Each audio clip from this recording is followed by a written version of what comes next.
అలాగే నిలబడి ఉండగా పరిశుద్ధ గ్రంథం నుంచి వాక్యం చదువుకుందాం. ఆదికాండము 18వ అధ్యాయము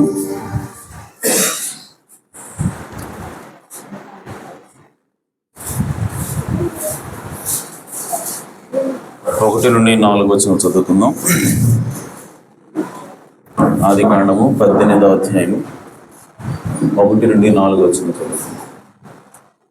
మరియు మమ్రే దగ్గరనున్న సింధూర వనంలో అబ్రహాము ఎండవేళ గుడారపు ద్వారమందు కూర్చుని ఉన్నప్పుడు యెహోవా అతనికి కనబడెను. అతడు కన్నులెత్తి చూసినప్పుడు 3 మనుషులు అతని ఎదుట నిలువబడి ఉండిరి. అతడు వారిని చూచి గుడారపు వాకిట నుండి వారిని ఎదుర్కొనుటకు పరిగెత్తి నేల మట్టుకు వంగి, ప్రభువా, నీ కటాక్షం నా మీద ఉన్న ఎడల ఇప్పుడు నీ దాసుని దాటిపోవద్దు. నేను కొంచెం నీళ్లు తెప్పించేదను. దయచేసి కాళ్ళు కడుక్కొని ఈ చెట్టు కింద అలసట తీర్చుకొనుడి. దేవుడు తన పరిశుద్ధ వాక్యమును దీవించునుగాక. తలవంచి చిన్న ప్రార్థన చేసుకుందాం. మహోన్నతుడ, మహాఘనుడ, మీ ఘనమైన ఉన్నతమైన నామమునకు స్తుతులు స్తోత్రం చెల్లిస్తున్నాం తండ్రి. ఈ ఉదయకాల సమయంలో మీ రక్తం పెట్టి కొనబడినటువంటి మీ సొత్తైన ప్రజలుగా మేమందరము కూడా మీ సన్నిధిలో చేరి మీ నామాన్ని స్తుతించడం నిజంగా మేము సంతోషించడం నమ్ముచున్నాం. ఇదిగో నాయన, అల్పులము అయోగ్యులము తండ్రి, ఎందుకు పనికిరాని మా కొరకు అయా మీ యొక్క ఏకైక కుమారుని భూమి మీదకు పంపించి అయా మీ రక్తము కార్చి ఆ పాపములన్నింటినీ కూడా తుడిచివేసి మమ్మల్ని రక్షించిన దేవా మీకు స్తోత్రం. ఏమిచ్చినా మీ రుణం తీర్చుకోలేము తండ్రి.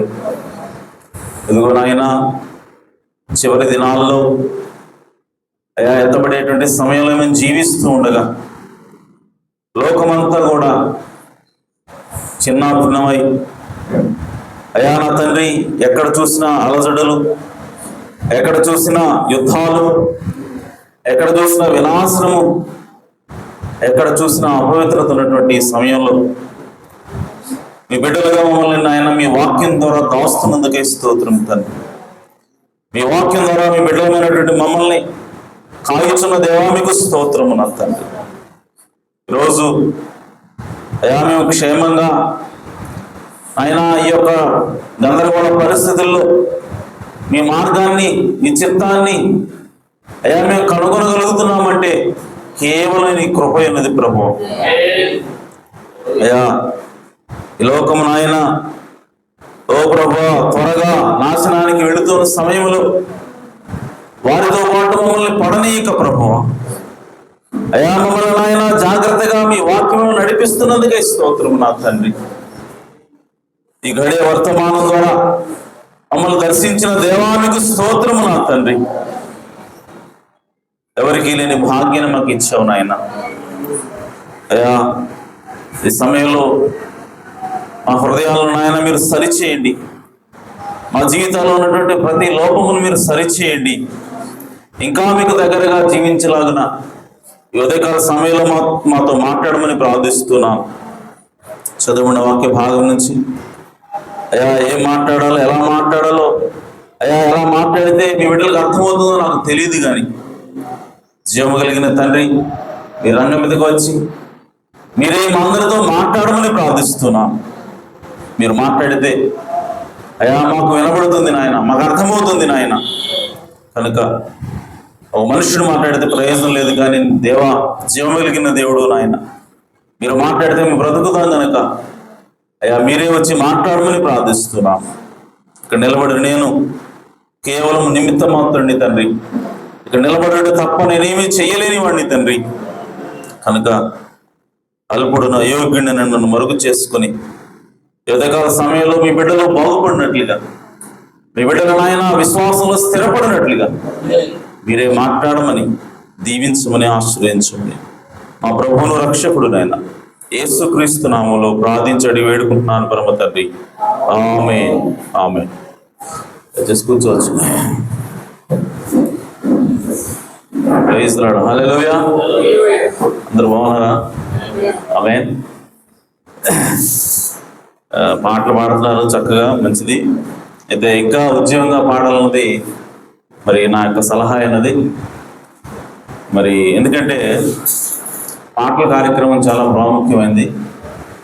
మరి ఇక్కడ బలిపీఠం మీదకి దేవుడు వచ్చి మాట్లాడాలంటే ఖచ్చితంగా ఆత్మ దిగి రావాల్సిన అవసరం ఉంది. సో దేవుడు దిగి వచ్చి మనతో మాట్లాడాలంటే మరి ఖచ్చితంగా మనం అందరం కూడా ఆత్మపూర్ణమై హృదయం అంతటితో కూడా దేవుని యొక్క నామాన్ని స్తుతించాల్సిన అవసరం ఉంది. పాటలు పాడటం అంటే కేవలం పాటలు పాడటం కాదు, కానీ అది ఆరాధించటమైనది, అది స్తుతించటమైనది, దేవుని నామాన్ని కనపరచటమైనది. కాబట్టి ఆ విషయాన్ని మనం గుర్తుంచుకోవాలి. అలాగే మరి సాంగ్ లీడర్లకి నా రిక్వెస్ట్ ఏంటంటే, మీరు ప్రార్థనాపూర్వకంగా ఇక్కడికి రావాలన్నది నా యొక్క మరి సలహా అన్నది. మీరు ఆల్రెడీ ప్రార్థన చేస్తూ ఉంటుంటారు, అయితే దాన్ని కొనసాగించండి. మీరు ఖచ్చితంగా మరి ప్రార్థనాపూర్వకంగా వచ్చినప్పుడు ఖచ్చితంగా దేవుడు దిగి వచ్చే దేవుడే ఉన్నాడు. హల్లెలూయా. మరి ఒకసారి ఎలీషా దగ్గరికి ఒక రాజు పోయినప్పుడు ఆయన కోపంగా ఉన్నాడు. కోపంలో ఉన్నప్పుడు మరి దేవుడు ఏం మాట్లాడతాడు ఏంటి తెలుసుకోవాలి, దేవుడి దగ్గరికి వెళ్ళాలి అని చెప్పినప్పుడు కోపంలో ఉండగా ఆయన ఏమి మాట్లాడలేదు దేవుడితో. ఆయన అన్నాడు, ఒక మ్యూజిక్ వాయించే వాళ్ళని తీసుకునండి, పాటలు పాడించండి అని చెప్పి ఆయన ఒక మ్యూజిక్ అనేది వాయించిన తర్వాత, లేదంటే పాటలు దేవుని యొక్క నామాన్ని స్తుతించిన తర్వాత దేవుని యొక్క ఆత్మతను పొందుకొని అప్పుడు దేవుడి దగ్గరికి వెళ్ళి యుద్ధానికి వెళ్ళాలా వద్దని చెప్పి దేవుడి దగ్గర విచారణ చేశాడు ఆయన. అంటే దేవుడు రంగం మీదకి రావాలి అని అంటే ఖచ్చితంగా మరి మనం దేవుని యొక్క నామాన్ని, దేవుణ్ణి మనం స్తుతించాల్సిన అవసరం ఉన్నది. పాటల కార్యక్రమం ఎందుకు ముందుగా పెట్టాడు ప్రవక్త గారు, లేదంటే దేవుని వాక్యం ఎందుకు రాయబడింది అని అంటే, పాటలు పాడటంలో ఒక ఉద్దేశం ఏంటంటే దేవుని యొక్క సన్నిధి మన మధ్యకి రావడం కోసమే. అంతేగాని మనం పాటలు ఎంత చక్కగా పాడుతున్నామా, లేదంటే లయబద్ధంగా పాడుతున్నామా, లేదంటే అందరికీ ఆకర్షణీయంగా పాడుతున్నామా, ఈ తర్వాత సంగతి. ఎందుకు దేవునికి పాటలు పాడాలంటే దేవుడిని స్తుతించడానికి, దేవుడిని ఆరాధించడానికి. ఎందుకు ఆయన ఆరాధించాలి, ఎందుకు ఆయన స్తుతించాలి? ఆయన ఆరాధనకు యోగ్యుడు ఆయన ఒక్కడే కాబట్టి. హల్లెలూయా. అదేంది, ఆరాధించకుండా ఉండొచ్చు కదా అంటే, ఆరాధించకుండా ఉంటే తప్పు అవుతుంది. అర్థమైందా మీకు? ఆరాధనకి యోగ్యుడైనప్పుడు ఆ యోగ్యుడిని ఆరాధించకుండా ఉంటే తప్పు. ఆరాధించకపోతే ఏం కాదు, ఆరాధించకపోతేనే తప్పు అక్కడ. హల్లెలూయా. కాబట్టి మనం ఖచ్చితంగా దేవుని ఆరాధించి తీరాలి. సో ఇక్కడ కూర్చున్నప్పుడు మన యొక్క మైండ్లో ఏం రన్ అవ్వాలంటే ఆయన ఆరాధనకు పాత్రుడు, ఆయన ఆరాధనకు యోగుడు, ఆయన మాత్రం యోగుడే అన్నాడు కాబట్టి మనం ఆరాధిస్తున్నాం. అంతేగాని ఏదో ఇది చర్చ ఆర్డర్ కాబట్టి, సంఘ క్రమం కాబట్టి, వాక్యానికంటే ముందు ఏదో పాటలు పాడాలంటే పాడటం కాదు, ఆయన ఆరాధనకు యోగుడు కాబట్టి పాడుతున్నాం. హల్లెలూయా. కాబట్టి ఆ విధంగా మనం అవగాహనతోటి, ప్రత్యక్షతతోటి అర్థం చేసుకుని దేవుడు మనం ఆరాధించినప్పుడు దేవుడు ఖచ్చితంగా రంగం మీదకి వస్తాడు. హల్లెలూయా. కాబట్టి మరి సాంగ్ లీడర్లు మరి నా రిక్వెస్ట్ ఏంటంటే మీరు ప్రార్థనాపూర్వకంగా ఉండండి. మరి శనివారం మీరు ఖచ్చితంగా ఒక గంట సేపు లేదా ఒక అరగంట మీరు మరి రేపు పాటల కార్యక్రమం ఎలా నడిపించాలి ప్రభు నాకు సహాయం చేయని చెప్పి మీరు ఖచ్చితంగా ఒక అరగంట లేదంటే గంట మీరు ప్రార్థన కేటాయించే అవసరం ఉన్నది. బలిపేట మీద ఇక్కడికి వచ్చేటప్పుడు నేను ప్రార్థన చేసుకుంటాను, ప్రభు ఎలా మాట్లాడాలి, ఏం మాట్లాడాలి, అది సంఘానికి ఏం అవసరం నాకు తెలీదు, నువ్వే దయచేయి ప్రభు అని చెప్పి నేను దేవుణ్ణి అడుగుతాను. అదేవిధంగా ప్రతి సేవకుడు కూడా అడిగి పొందుకొని ఇక్కడికి వచ్చి వాక్యాన్ని ప్రకటిస్తాడు. అలాగే ఎవరి డ్యూటీ వాళ్ళు ఆ విధంగా చేయాలి. Song leader duty song leader, trustee duty ట్రస్టీలు, ట్రెజరర్ డ్యూటీ ట్రెజరర్. ప్రార్థనాపూర్వకంగా చేసినప్పుడు దేవుడు ఖచ్చితంగా రంగం మీదకి వచ్చి తీరుతాడు. హల్లెలూయా. సో నాదేముందులే, నాది అంటే మనకి ఇవ్వబడినటువంటి పనిని శ్రద్ధతో చేయాలని బైబిల్ చెప్తాం. హల్లెలూయా. బైబిల్ ఏమంటుంది? శ్రద్ధగా ఏమనుంది ఎగ్జాక్ట్గా వర్డ్? శ్రద్ధతో పనిచేయవాడు అశ్రద్ధతో. సో అశ్రద్ధతో పనిచేయవాడు శాపగ్రస్తుడు. కాబట్టి దేవుడు చేతికి వచ్చిన, ఇంకో మాట ఉంది, చేతికి వచ్చిన పనిని చేతికి వచ్చిన పనిని శ్రద్ధగా చేయాలి.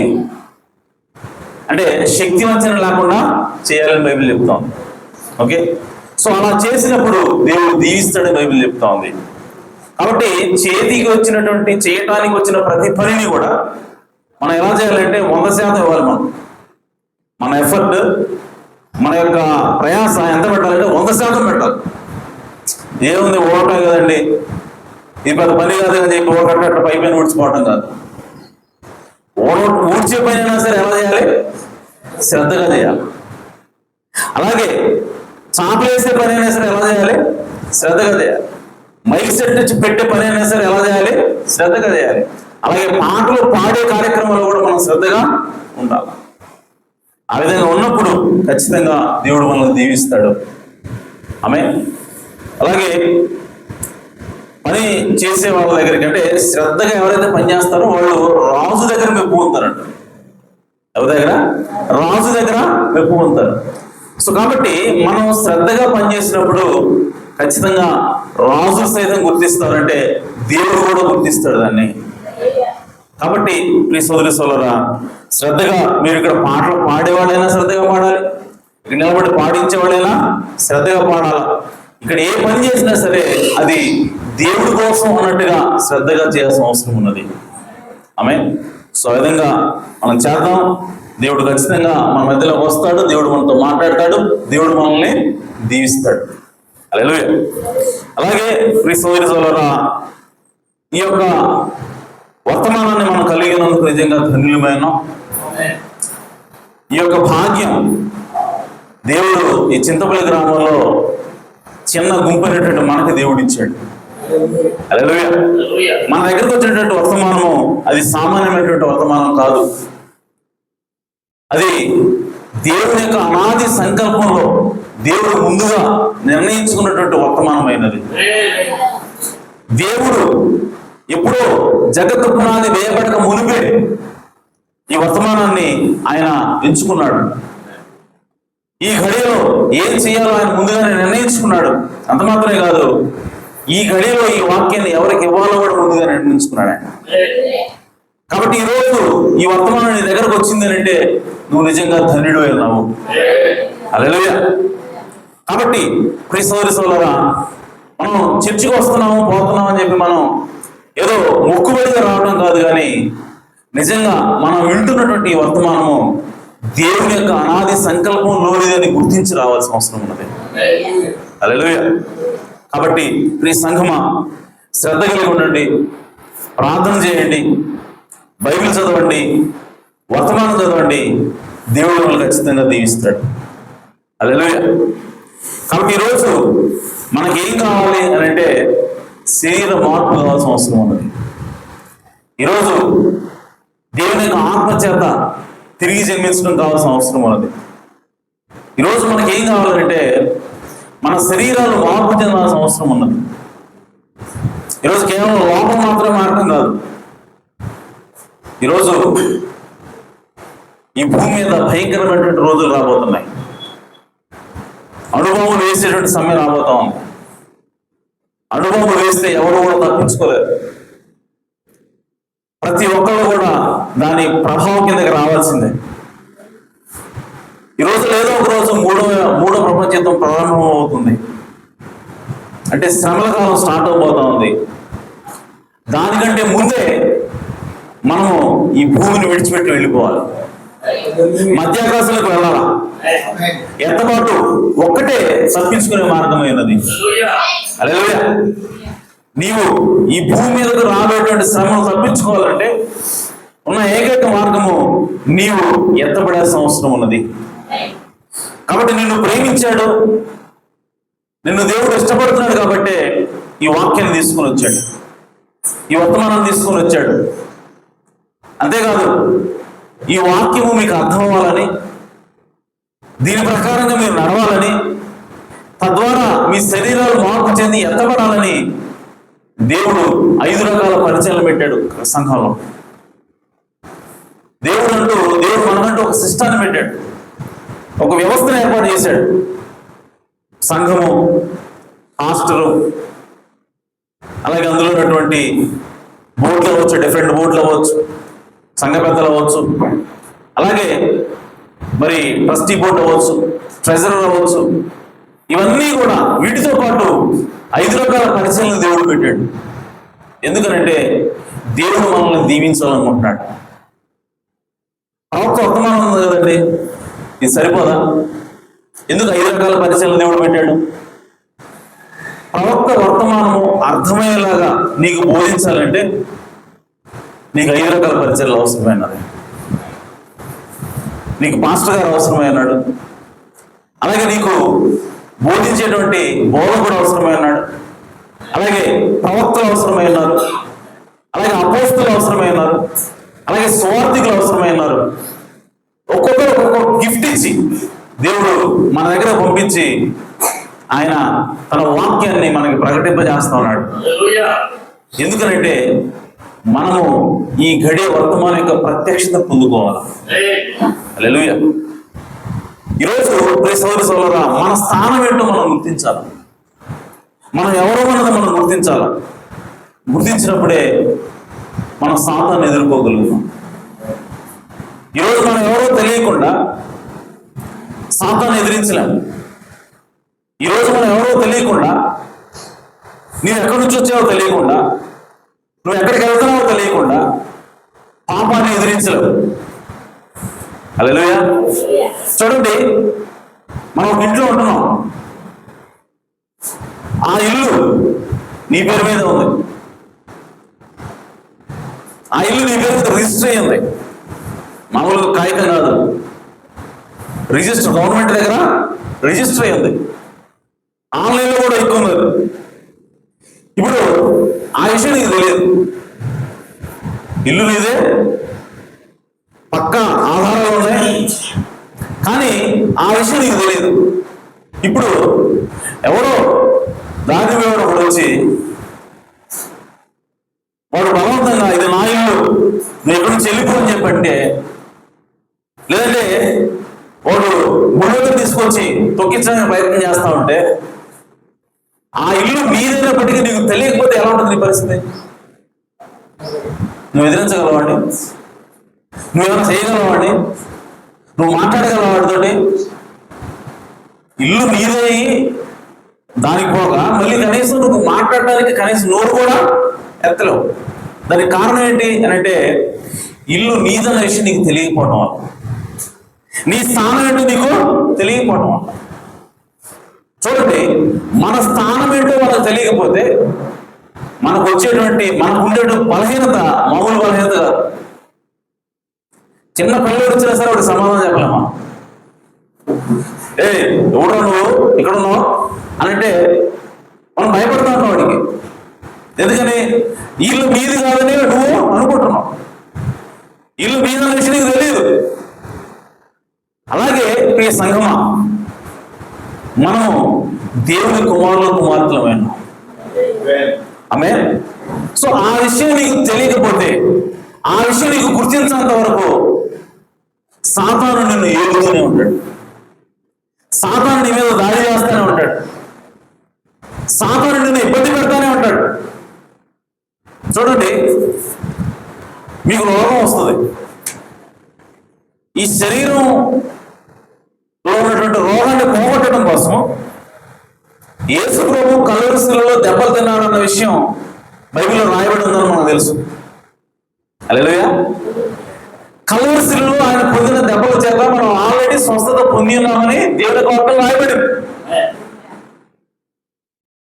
సాతాన్ని దేవుడు ఓడించాడు. యేసుక్రీస్తు కల్వరి శిలువలో ఎప్పుడైతే చనిపోయాడో అప్పుడు ఆల్రెడీ సాతాను దేవుడు ఓడించాడు. వాడు ఓడిపోయాడని వాడికి తెలుసు.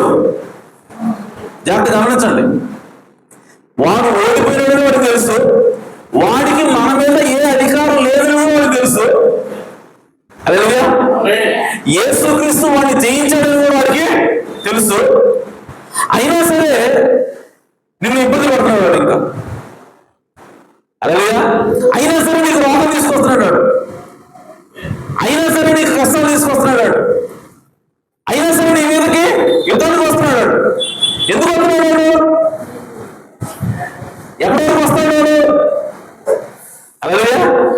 చూడండి, సాతాను యొక్క లక్షణం ఏంటంటే వాడికి అధికారం లేదని తెలిసిన, వాడిది కాదని తెలిసిన వాడు ఎల్లప్పుడు ఏం చేస్తూ ఉంటాడంటే వాడు దాడి చేయాలని చూస్తుంటాడు. వాడు ఎల్లప్పుడు ఏం చేస్తుంటాడు? తను లాక్కోవాలని చూస్తూ ఉంటాడు. హల్లెలూయా. అది సాతాను యొక్క లక్షణం. కానీ ఎప్పటి వరకు దాడి చేస్తాడు వాడు? ఎప్పటి వరకు మనల్ని పెత్తనం చేస్తాడు వాడు? నీవు ఎవరో నీ స్థానం నీకు తెలియనంత వరకే వాడు దాడి చేస్తాడు. ఒక్కసారి కనుక నీకు విశ్వాసం వచ్చిందా? విశ్వాసంగా ప్రత్యక్షత అయినది. ఏమిటి నీకు వచ్చిన ప్రత్యక్షత? కల్వరి శిలువలో నా యొక్క రోగం కొరకు నా ప్రభువు దెబ్బలు తిన్నాడు. ఆయన పొందిన గాయముల చేత నేను స్వస్థత పొందుకున్నాను. స్వస్థత నాది. ఆరోగ్యం దేవుడు నాకు ఇచ్చాడు. ఆరోగ్యం నాది అన్నటువంటి ప్రత్యక్షత, విశ్వాసం నీకు ఎప్పుడైతే వస్తుందో అప్పుడు సాతాను పరిగెత్తి పారిపోవస్తుంది. హల్లెలూయా. మరి వాడు ఎందుకు ఆక్రమించాలని వస్తున్నాడు? వాడు ఎందుకు నీ లోపల ప్రవేశించాలని వస్తున్నాడు? వాడు ఎందుకు నీ మీద దాడి చేయాలని వస్తున్నాడు? వాడిదని కాదు, వాడిది కాదని వాడికి తెలుసు, కానీ నీకు తెలియదు కదా. హల్లెలూయా. సో కాబట్టి సాతాను నీ కుటుంబాన్ని కావచ్చు, నిన్ను కావచ్చు, ఎప్పటి వరకు ఇబ్బంది పెడతాడు అని అంటే నీ స్థానం ఏంటో నువ్వు గుర్తించినంత వరకు.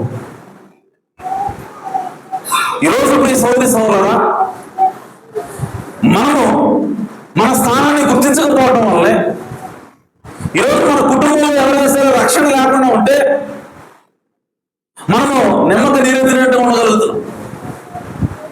అలాగే ఏమండి, మన ముందు ఎవరన్నా వచ్చి మన పిల్లలు కొడతాడు అనుకోండి, నువ్వు ఏం చేస్తావండి? ఎదిరిస్తావు. సో ఎందుకని ఎదిరించగలుగుతున్నా? నీకు బలం ఉందని నువ్వు గుర్తించావు కాబట్టి. నేను కొట్టగలను అని చెప్పి నీకు అనిపిస్తున్నట్టు కొట్టగలుగుతున్నావు. అదే అసలు నీకు బలం లేదని నేను అనుకుంటున్నావు, నేను బలహీనని అని చెప్పి అనుకుంటున్నావు అనుకో, అవతల నుంచి కొట్టినా సరే, నీ యొక్క కుటుంబంలో వాడిని కొట్టినా సరే నువ్వు రక్షించడానికి వాడి దగ్గర పోవు. అలాగే ఈరోజు నీ కుటుంబంలో ఒకడిని సాతాను పట్టుకొని జోదం ద్వారా లాక్కుపోతా ఉన్నాడు, మద్యం ద్వారా లాక్కుపోతా ఉన్నాడు, రోగం ద్వారా ఈడ్చుకెళ్తా ఉన్నాడు. ఆ సమయంలో నీవెవరో నువ్వు గుర్తించలేదు కాబట్టి నువ్వు చూస్తూ ఉండిపోతావు అంతే. కానీ ఎప్పుడైతే నువ్వు గుర్తిస్తే నువ్వేం చేస్తావంటే అతన్ని రక్షించడం కోసము, ఆ రోగం నుంచి తప్పించడం కోసము, లేదంటే ఆ వ్యాధి నుంచి తప్పించడం కోసము, లేదంటే ఆ బలహీనత నుంచి అతను తప్పించడం కోసము నువ్వు ఖచ్చితంగా ప్రార్థన చేస్తావు, నువ్వు ఖచ్చితంగా ప్రయత్నం చేస్తావు. ప్రయత్నం చేయడమే కాదు, ఆ ప్రయత్నంలో నువ్వు సక్సెస్ అవుతావు, ఖచ్చితంగా నువ్వు విజయవంతం అవుతావు. నీ కుటుంబంలో ఉన్నటువంటి సభ్యుడిని నువ్వు రక్షించుకోగలుగుతావు. ఎందుకంటే నీ స్థానం ఏంటో నువ్వు గుర్తిరగవు కాబట్టి. ఇదిగో ప్రభు అయిన యేసునందు విశ్వాసం ఉంచుము, నీవును నీ ఇంటి వారిలో రక్షణ పొందుకుని ఉన్నటువంటి మాట నువ్వు గుర్తించగలిగితే, నీకు అర్థమైతే, నీ కుటుంబంలో ఎవరైనా సరే రక్షణ లేకుండా ఉంటే నువ్వు రక్షణ పొందేంత వరకు మెదకుండా ఉండవు. నువ్వు ప్రార్థన చేస్తావు, మాట్లాడతావు అనుకోండి, ఆమేన్, అనేక మంది చేత నువ్వు వాక్యం చెప్పిస్తావు, లేదా పాస్టర్ని తీసుకెళ్ళి వాక్యం చెప్పిస్తావు, అనేక ప్రయత్నాలు చేస్తూ ఉంటావు, నువ్వు ప్రార్థన చేస్తూ ఉంటావు, నువ్వు ఊరుకో, నువ్వు నడకుండా ఉండవు. ఎందుకంటే ఆ సభ్యుడు నావాడు, దేవుడికి సంబంధించిన వ్యక్తి అని చెప్పి నువ్వు నమ్మినావు కాబట్టి, నువ్వెవరో నీ స్థానం ఏంటో నువ్వు గుర్తించావు కాబట్టి, నేను నమ్ముతున్నాను కాబట్టి నా కుటుంబ సభ్యుల్లో ప్రతి ఒక్కరు కూడా రక్షించబడతానని దేవుడు చెప్పాడు కాబట్టి, హల్లెలూయా, నువ్వు దాన్ని నమ్మినప్పుడు నువ్వు ఖచ్చితంగా వాడి కోసం నువ్వు ప్రయత్నం చేస్తావు, వారి యొక్క రక్షణ కోసం నువ్వు ప్రయత్నం చేస్తావు. అలా చేయట్లేదు అంటే అర్థం ఏంటంటే నీ స్థానం ఏమిటో, దేవుడు నీకు ఇచ్చినటువంటి ఆధిక్యత ఏంటో నువ్వు గుర్తించలేదని అర్థం. కాబట్టి సంగమా, మనం ఖచ్చితంగా మన స్థానాన్ని మనం గుర్తించాలి. మనం ఎవరో మనం గుర్తించాలి. గుర్తించినప్పుడే మన కుటుంబ సభ్యుల్ని రక్షించుకోవడం కోసం మనం ప్రయత్నం చేస్తాం, ప్రార్థన చేస్తాం. మన కళ్ళ ముందే రోగంతో బాధపడుతున్నా సరే మనం మెదలకుండా ఉంటున్నాం అంటే దాని అర్థం ఏంటంటే మనం ఎవరో మనం గుర్తించలేదని అర్థం. మన స్థానం ఏంటో మనకి అర్థం లేదని అర్థం. కాబట్టి ఈ యొక్క వర్తమానం ఎందుకోసం వచ్చిందంటే, నీవు ఎవరో, నువ్వు ఎక్కడి నుంచి వచ్చావు, నువ్వు ఇప్పుడు ఏం చేస్తున్నావు, నువ్వు ఎక్కడికి వెళ్తున్నావు, ఈ విషయాలన్నింటినీ కూడా నీకు తెలియజేయడం కోసం వర్తమానం వచ్చింది. ఈ వర్తమానం అంటే మామూలు యేసు వచ్చాడు, చనిపోయాడు, ఆరోహణ వెళ్ళిపోయాడు, యేసుక్రీస్తు నమ్ముకోండి, ఇంత మాత్రమే కాదు వర్తమానం అంటే. వర్తమానం అంటే అసలైనటువంటి దేవుని యొక్క ఉద్దేశం నీ పట్ల ఏదైతే ఉన్నదో ఆ ఉద్దేశాన్ని తెలియజెప్పేది ఈ వర్తమానం అయినది. హల్లెలూయా. కాబట్టి ఈ సంఘమా, మనం ఖచ్చితంగా మన స్థానం ఏంటో మనము గుర్తించాలి. అయితే ఈ ఉదయకాల సమయంలో చదువుకున్న వాక్య భాగం నుంచి నా అంశం కూడా అదే, నీ యొక్క స్థానమును మరియు అధికారమును గుర్తించుట. నీ యొక్క స్థానమును మరియు అధికారమును గుర్తించుట. చూడండి, యాక్చువల్గా నేను ఒక సబ్జెక్ట్ కోసం మాట్లాడాలి అనుకుంటున్నాను. అదేంటంటే,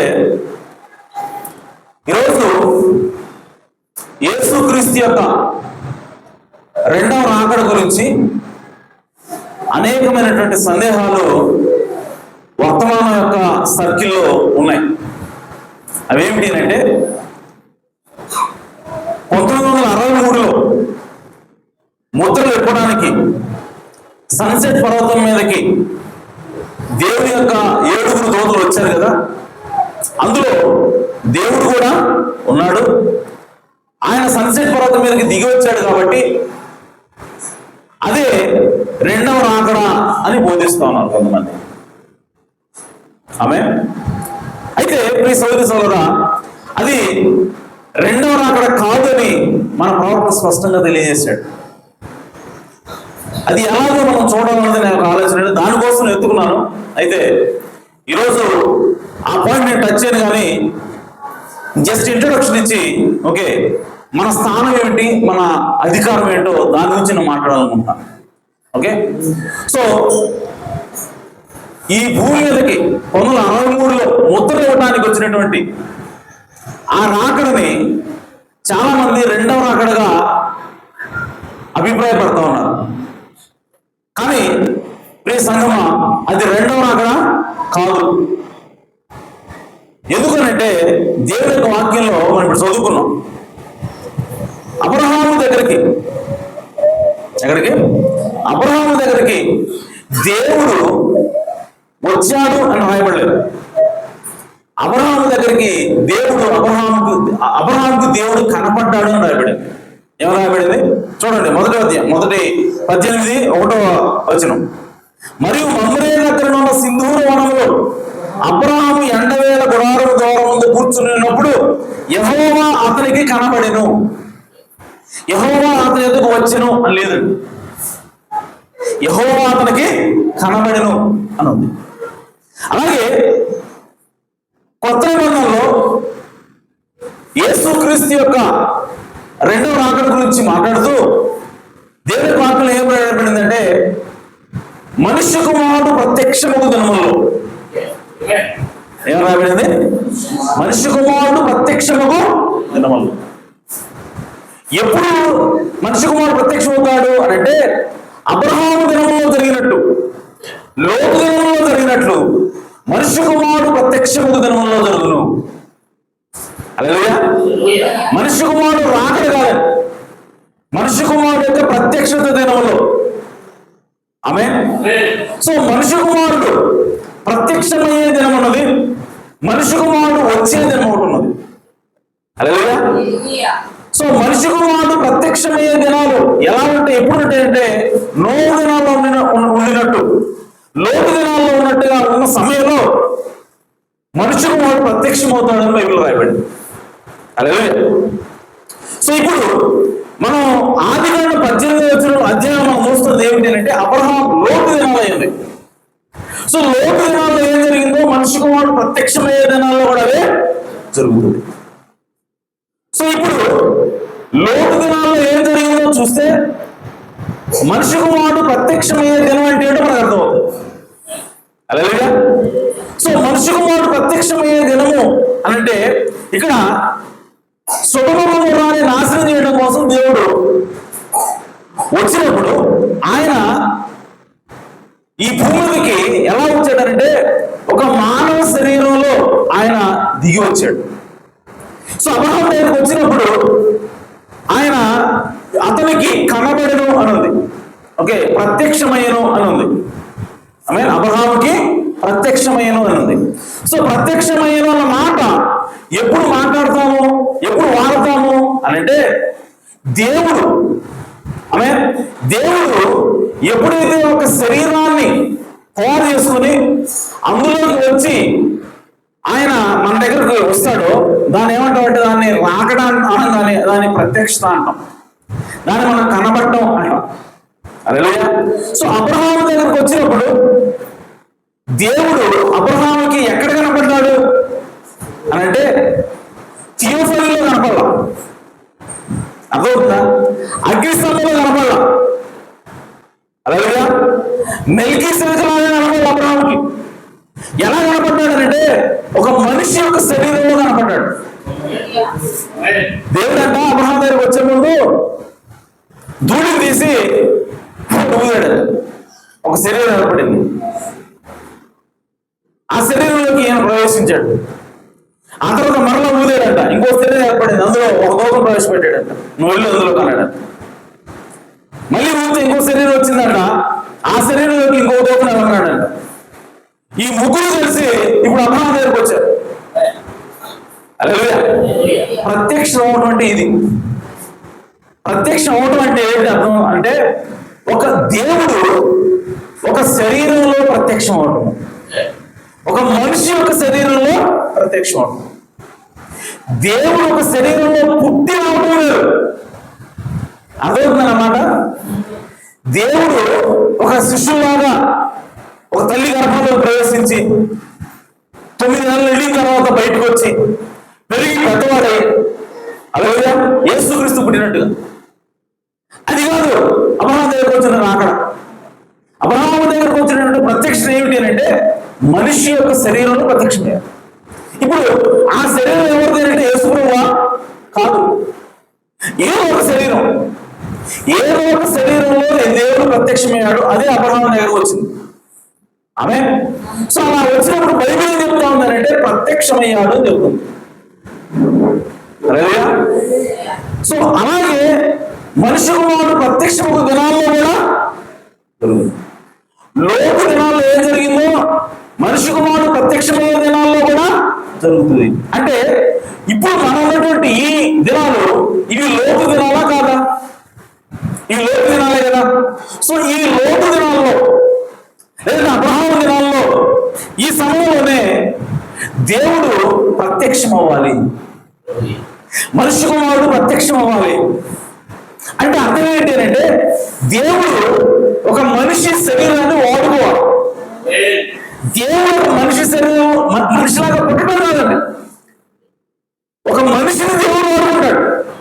ఒక మనిషిని దేవుడు వాడుకుని ఆ శరీరాన్ని వాడుకుని ఆ శరీరంలో ఆయన ప్రవేశించి ఆ శరీరం ద్వారా పనిచేస్తూ ఉంటాడు. ఇది మనిషి కుమారుడు యొక్క ప్రత్యక్షత దినాలు. హల్లెలూయా.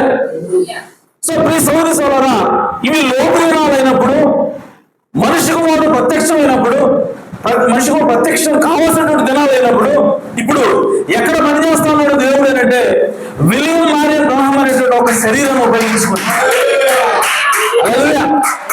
విలియం మారియన్ బ్రహ్మ అనేటువంటి ఒక శరీరాన్ని ఉపయోగించు. అందుకోసమే బ్రహ్మ గారి దగ్గర బ్రహ్మ గారు చిన్నపిల్లాడు ఉన్నప్పుడే దేవుడు సుడిగాల్లో ఆయనతో మాట్లాడి ఆయనతో అంటున్నాడు, ఇదిగో నీవు నీ శరీరాన్ని అపవిత్రం చేసుకోవద్దు, నీవు మందుతో కానీ సిగరెట్లతో కానీ స్త్రీలతో కానీ నీ యొక్క శరీరాన్ని నువ్వు అపవిత్రం చేసుకోవద్దు. ఎందుకంటే నీవు పెద్దవాడైన తర్వాత నీ శరీరంతో నాకు పని ఉందని చెప్పాడు. ఏంటో పని అంటే ఆ శరీరాన్ని పవిత్రంగా ఉంచిన తర్వాత ఆ శరీరాన్ని పవిత్రంగా ఉపయోగించిన తర్వాత దేవుడు ఆ శరీరాన్ని వాడుకోవాల్సిన అవసరం ఉన్నది. దేవుడు ఆ శరీరంలో ప్రత్యక్షమై ఆ శరీరంలో నివాసం ఉంటూ ఆయన ఈ దినాల్లో ఈ లోపు దినాల్లో మనిషి కుమారుడుగా పరిచర్య చేయాల్సిన అవసరం ఉన్నది. హల్లెలూయా. సో కాబట్టి మనిషి కుమారుడు ప్రత్యక్షము దినాలు ఏమిటి అంటే ఈ సమయంలో మన ప్రవక్త ద్వారా ఏ పరిచర్య అయితే జరుగుతూ ఉందో ఈ పరిచర్య అంతా కూడా మనిషి కుమారుడు యొక్క ప్రత్యక్షమయ్యే దినాలు అయ్యిందని. హల్లెలూయా. సో ఈ సమయంలో ఏం జరిగింది అనంటే ఆ అబ్రహాము దగ్గరికి వచ్చినప్పుడు ఆ గుడారంలో ఉన్నటువంటి ఆ సారయికి గుడారం వైపుకి వీపు తిప్పున్నాడు ఆయన. అటువైపు అబ్రహాము ఉన్నాడు, వీపు వెనకాలేమో సారా ఉన్నది. ఇప్పుడు మనిషి కుమారుడు ప్రత్యక్షమవుతున్నప్పుడు ఒక శరీరంలో ప్రత్యక్షమవుతున్నప్పుడు ఎలాంటి సూచన చేయాలో ఎలాంటి సూచక క్రియ చేయాలో అబ్రహాము 18వ అధ్యాయంలో దేవుడు మనకు చెప్తా ఉన్నాడు. హల్లెలూయా. సో 18వ అధ్యాయంలో దేవుడు ఏదైతే సూచక క్రియ చేశాడో అదే సూచక క్రియ మరలా ఈ మనిషి కుమారుడు ప్రత్యక్షము దినాల్లో జరిగి తీరింది. హల్లెలూయా. సో ప్రియ సోదరి సోదరులారా, అబ్రహాము దగ్గరికి వచ్చినప్పుడు ఆయన అన్నాడు, నా వెనకాల గుడారంలో ఉన్నటువంటి శారా నవ్వలేలా అన్నాడు ఆయన. హల్లెలూయా. సో ఆమె నవ్విన విషయము ఎక్కడో లోపల తనలో తాను నవ్వుకున్నటువంటి విషయం దేవుడికి ఎలా తెలిసిందంటే అది ఆత్మ వివేచన అన్నది. హల్లెలూయా. సో ఆ సూచనని అబ్రహాము దగ్గరికి వచ్చినప్పుడు దేవుడు కనుపరుస్తా ఉన్నాడు. అంటే హృదయాలోచనలు వివేచిస్తా ఉన్నాడు ఆయన. హృదయాలోచనలు వివేచన అనేటువంటి ఈ సూచన ఆయన ఎప్పుడు చేశాడంటే మనిషి కుమారుడిగా ప్రత్యక్షమైనప్పుడు. అందుకోసమే ఈ చివరి దినాల్లో ఈ లోపు దినాల్లో మనిషి కుమారుడు యొక్క ప్రత్యక్షత ఉన్నటువంటి ఈ సమయంలో మనిషి కుమారుడుగా ఆయన విలియం మారియన్ బ్రహ్మ నుంచి పనిచేస్తున్న సమయంలోనే ఆయన ద్వారా అదే సూచన మనం దేవుడు మనకి ఇచ్చాడు. ఆయన స్టేజ్ మీదకి వచ్చి దేవుడు ఇక్కడ వచ్చాడు మన దగ్గరికి, దేవుడు ఇక్కడ ఉన్నాడు, దేవుడు పనిచేస్తున్నాడు, దేవుడు మాట్లాడుతున్నాడు, ఇదిగో నేను ఇటు తిరుగుతా అని చెప్పి ఇటు తిరుగుతున్నాడు ఆయన. ఇటు తిరిగి వెనకాల ఉన్నటువంటి ఎవరో ఒక స్త్రీ నిలబెట్టి, అమ్మా నువ్వు ఫలానా ఊరు నుంచి వచ్చావు, నీ యొక్క స్ట్రీట్ నెంబర్ ఇది, నీ యొక్క ఇంటి పేరు ఇది, నీ యొక్క భర్త పేరు ఇది, ఇదిగో నీ సమస్యలో బాధపడుతున్నావు అని చెప్పి వెనక తిరిగి చెప్తున్నాడు ఆయన. హల్లెలూయా. ఏమిటిది అంటే మనిషి కుమారుడు ప్రత్యక్షమగు దినాలు అయినవి. హల్లెలూయా. సో మనిషి కుమారుడు ప్రత్యక్షమైన దినము అంటే ఈ సోదరి సోదర ఒక మనిషి యొక్క శరీరంలో దేవుడు వచ్చి పనిచేయటమైనది. హల్లెలూయా. అంత మాత్రమే కాదు, ఈరోజు సమస్య ఎక్కడ వస్తుందంటే ఆ వాక్యాన్ని లోకస్వార్త 17వ మాట, మనుష్య కుమారుడు ప్రత్యక్షముగా దినములు. మనుష్య కుమారుడు ప్రత్యక్షముగా దినాలంటే ప్రియ సోదరి సోదరులారా, దేవుడు ఒక మనిషిని ఉపయోగించుకొని చేసేటువంటి పరిచర్య. కానీ ఆ సన్సెట్ పర్వతం మీద దిగించినటువంటి ఆ రాకడ ఏదైతుందో దానిని వీళ్ళు రెండవ రాకడ అంటున్నారు. అయితే ప్రవక్త స్పష్టంగా చెప్పాడు. ఆయన ఏమన్నాడంటే, భూమి మీద నుంచి వధువు ఎత్తపడేంత వరకు ఆయన తన కారు ఈ భూమి మీద మోపడు అన్నాడు. అంటే ఎత్తపాటు అయిపోయేంత వరకు కూడా యేసుక్రీస్తు ఈ భూమి మీదకి రెండోసారి రావడు. అంటే 1963లో యేసుక్రీస్తు వచ్చాడని వాడు చెబుతున్నట్లయితే 63 కంటే ఎత్తపాటు అయిపోయినాడు. అంటే ముద్దులు ఎక్కపడకుండా ఎత్తపాటు అయిపోయిందా? కాదు. Thank you. కాబట్టి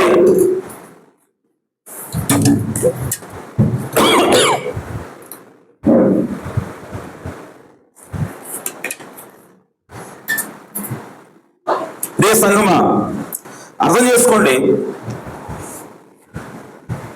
యేసుక్రీస్తు మనుష్య కుమారుడిగా పనిచేయాలి. అలాగే ఆయన వాక్యముగా కూడా ఉన్నాడు. ఇక్కడ కన్ఫ్యూజన్ ఎందుకు వస్తా ఉంది అంటే, సన్సెట్ పర్వతం మీదకి వచ్చినటువంటి ఆయన క్రీస్తు ఉన్నాడు. సన్సెట్ పర్వతం మీదకి వచ్చింది యేసుక్రీస్తు కాదు. జాగ్రత్తగా అర్థం చేసుకోండి. సన్సెట్ పర్వతం మీదకి వచ్చింది ఎవరు? క్రీస్తు. యేసుక్రీస్తు.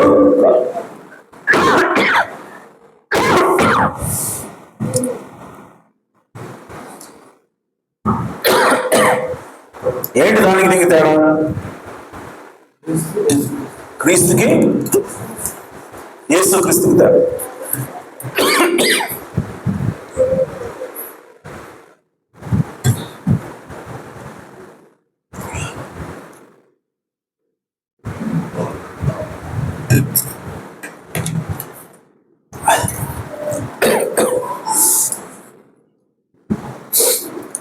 సోదర సోదరా, క్రీస్తు అనగా అగ్నిస్తంభమైనది. క్రీస్తు అనగా థియోఫనీ అయినది. క్రీస్తు అనగా వాక్యమై ఉన్నాడు. హల్లెలూయా. ఒకసారి మీకు ఇది అర్థం కావాలంటే మన అంకల్, దేవుడు నిత్య శక్తిగా ఉన్నాడు. ఆయన అదృశ్యుడు అంటే ఎవరు కనపడ్డు. నిత్య శక్తిగా ఉన్నాడు. నిత్య శక్తిగా ఉన్నటువంటి ఆ దేవుడు తనను తాను ఒక దృశ్య రూపంలోకి తీసుకొని వచ్చాడు. ఆ దృశ్య రూపమే అగ్నిస్తంభమైనది. ఆ దృశ్య రూపాన్నే థియోఫనీ అంటున్నాం. ఆ దృశ్య రూపాన్నే మనం దేవుడు కుమారుడు అంటున్నాం. ఆ దృశ్య రూపాన్నే మనం క్రీస్తు అంటున్నాం. హల్లెలూయా. అంటే అగ్నిస్తంభానికి ఎన్ని పేర్లు చదవడు. అగ్నిస్తంభము అంటే క్రీస్తు, అగ్నిస్తంభం అంటే దేవుని కుమారుడు, అగ్నిస్తంభం అంటే థియోఫనీ అంటే వాక్య శరీరము. హల్లెలూయా. సో ఇవన్నీ ఎవరు అంటే, అలాగే ఆ అగ్నిస్తంభానికి ఇంకో పేరు మనుష్య కుమారుడే ఉన్నాడు. హల్లెలూయా. సో ప్రియ సోదరి సోదరులారా, దేవుడు ఆ విధంగా తనను తాను ఉనికిలోకి తెచ్చుకున్నాడు. ఇప్పుడు దేవుడు అంటాడు, నేడు నేను నిన్ను కని ఉన్నాను. సో దాన్ని దేవుడు ఏమంటాడు? ఒక పుట్టుక అంటున్నాడు. ఎవరు పుట్టారు? దేవుడు పుట్టాడు. ఎవరికి పుట్టాడు? దేవుడికి పుట్టాడు. హల్లెలూయా. సో దాన్ని ఆయన ఏమంటాడు? నేడు నిన్ను కని ఉన్నాను. బైబిల్ ఎందుకు రాబడిందంటే, సమస్తమునకు ఆది సంభూతుడుగా ఆయన పుట్టాడు అంటే, లేఖనం చూపిస్తాను మీకు.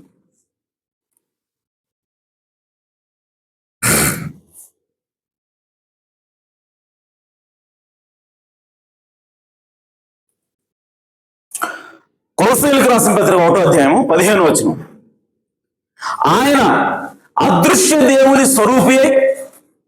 ఎవరంటే ఆయన అదృశ్య దేవుని స్వరూపి అంటే అదృశ్యమైన దేవుడు, కనపడని దేవుడు, ఆయన యొక్క స్వరూపం అయి ఉన్నాడంటే ఆయన. హల్లెలూయా.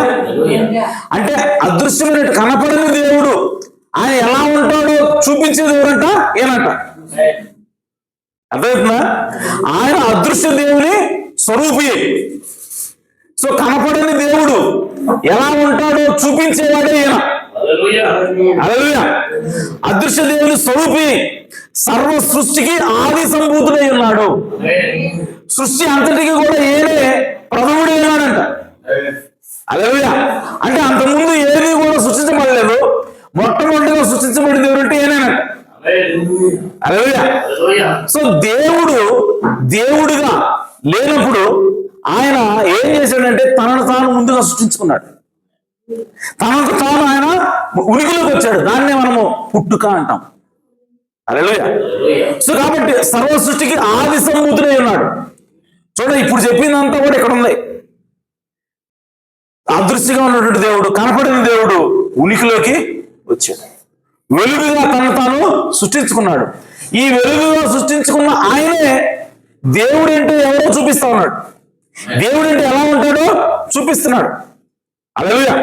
ఏమైనగా ఏనే ఆది సంభూతుడైన అన్నిటికంటే ముందు ఏనే సృష్టించబడ్డాడు. ఆయన సృష్టించబడిన తర్వాతే ఆయన మిగతా కూడా సృష్టించాడు. హల్లెలూయా. అర్థమైంది ఎంతవరకు? రైట్. ఏమైనగా ఇప్పుడు నేనేమంటానంటే ఈయనే వాక్యం అంటున్నాను, ఈయనే దేవుని కుమారుడు అంటున్నాను. అర్థమవుతుందా? ఏనే థియోఫనీ అంటున్నాను నేను, ఏనే క్రీస్తు అంటున్నాను నేను. హల్లెలూయా. ఈ పేర్లన్నిటి కూడా ఈయనకే ఉన్నాయి. సో అదేంటంటే క్రీస్తు ఎప్పుడు వచ్చాడు? 2000 సంవత్సరాల క్రితం కదా ఈ భూమి మీద జన్మించినప్పుడు కదా ఆయన యేసుక్రీస్తు.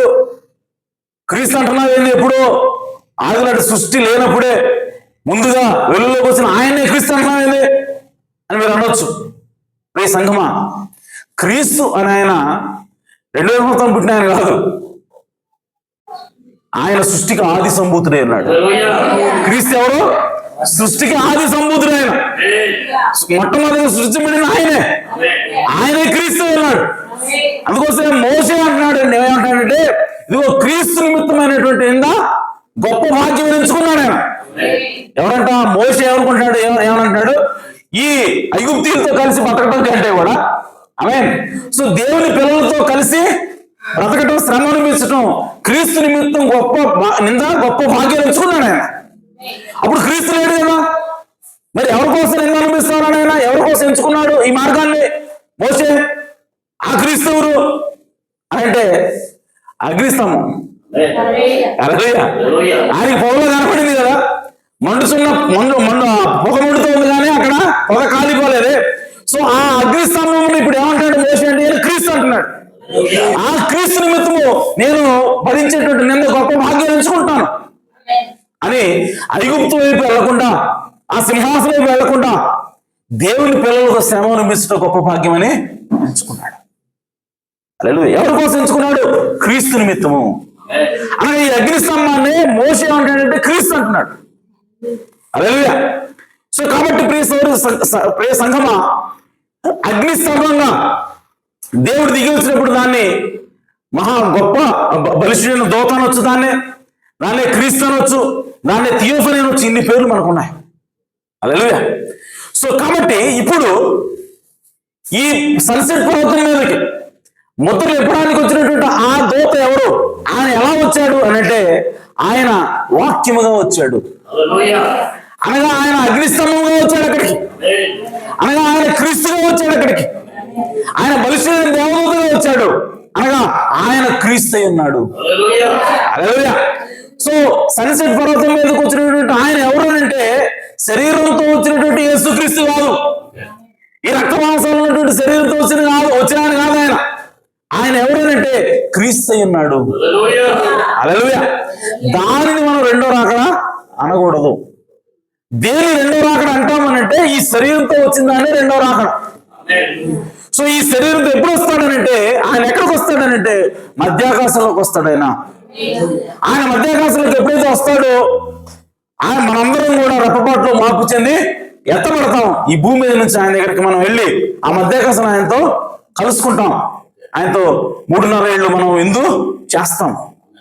సో ఇవన్నీ కూడా ఎప్పుడు జరుగుతాయనంటే శరీరంతో వచ్చినప్పుడు. కానీ 1963లో వచ్చినటువంటిది శరీరంతో రాలేదు. ఆయన వాక్య శరీరంతో వచ్చాడు. కాబట్టి వచ్చింది క్రీస్తే, కానీ రెండో రాకడ కాదు. యేసుక్రీస్తు కాదు, శరీరంతో వచ్చినటువంటి క్రీస్తు కాదు ఆయన.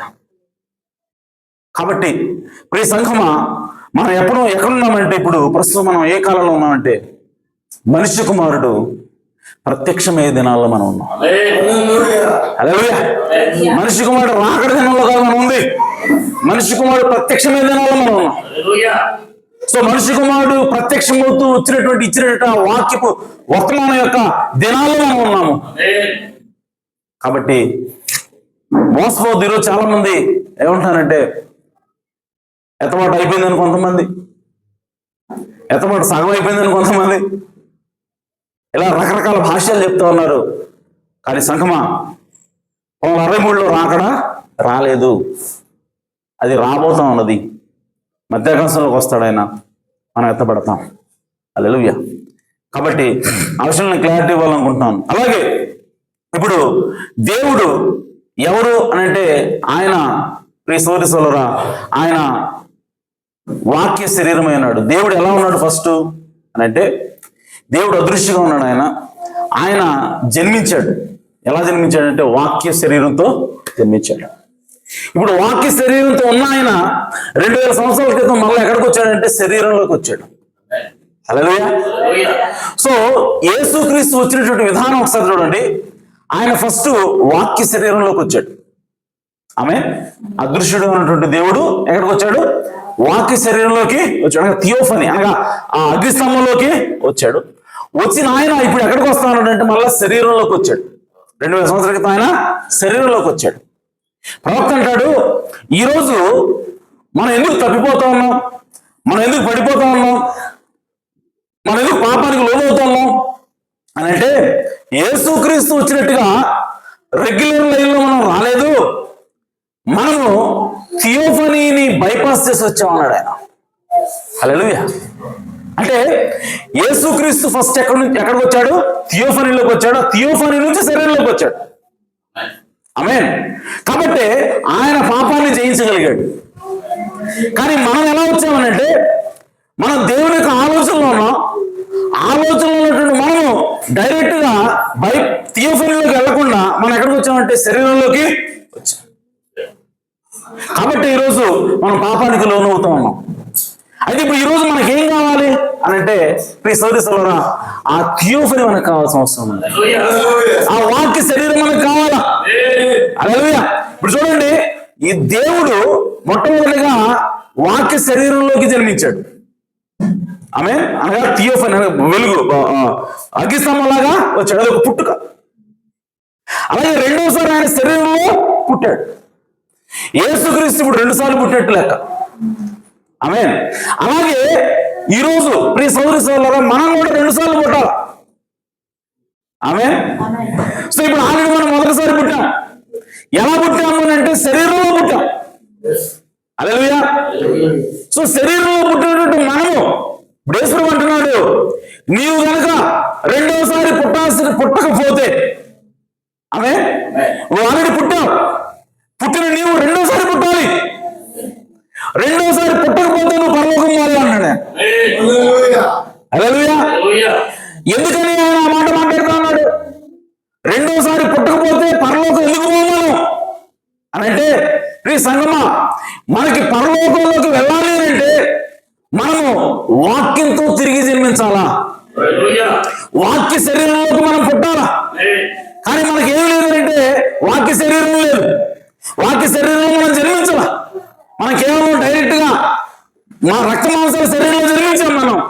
అయితే ఇప్పుడు మనకి వాక్య శరీరంలోకి జన్మించాల్సిన అవసరం ఉన్నది. హల్లెలూయా.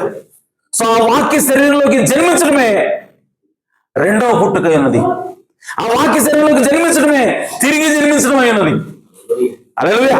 బైబిల్ ఏం చెప్తా ఉందంటే శరీరం మూలముగా పుట్టినది శరీరంకు పుట్టినది శరీరం మూలమైనది, అలాగే ఆత్మ మూలంగా పుట్టినది ఆత్మ సంబంధమైనది. హల్లెలూయా. సో కాబట్టి ఈ రోజు మనం దేనికి పుట్టామనంటే శరీరానికి పుట్టాం. ఇప్పుడు మనం రెండోసారి పుట్టాల్సిన అవసరం ఉన్నది.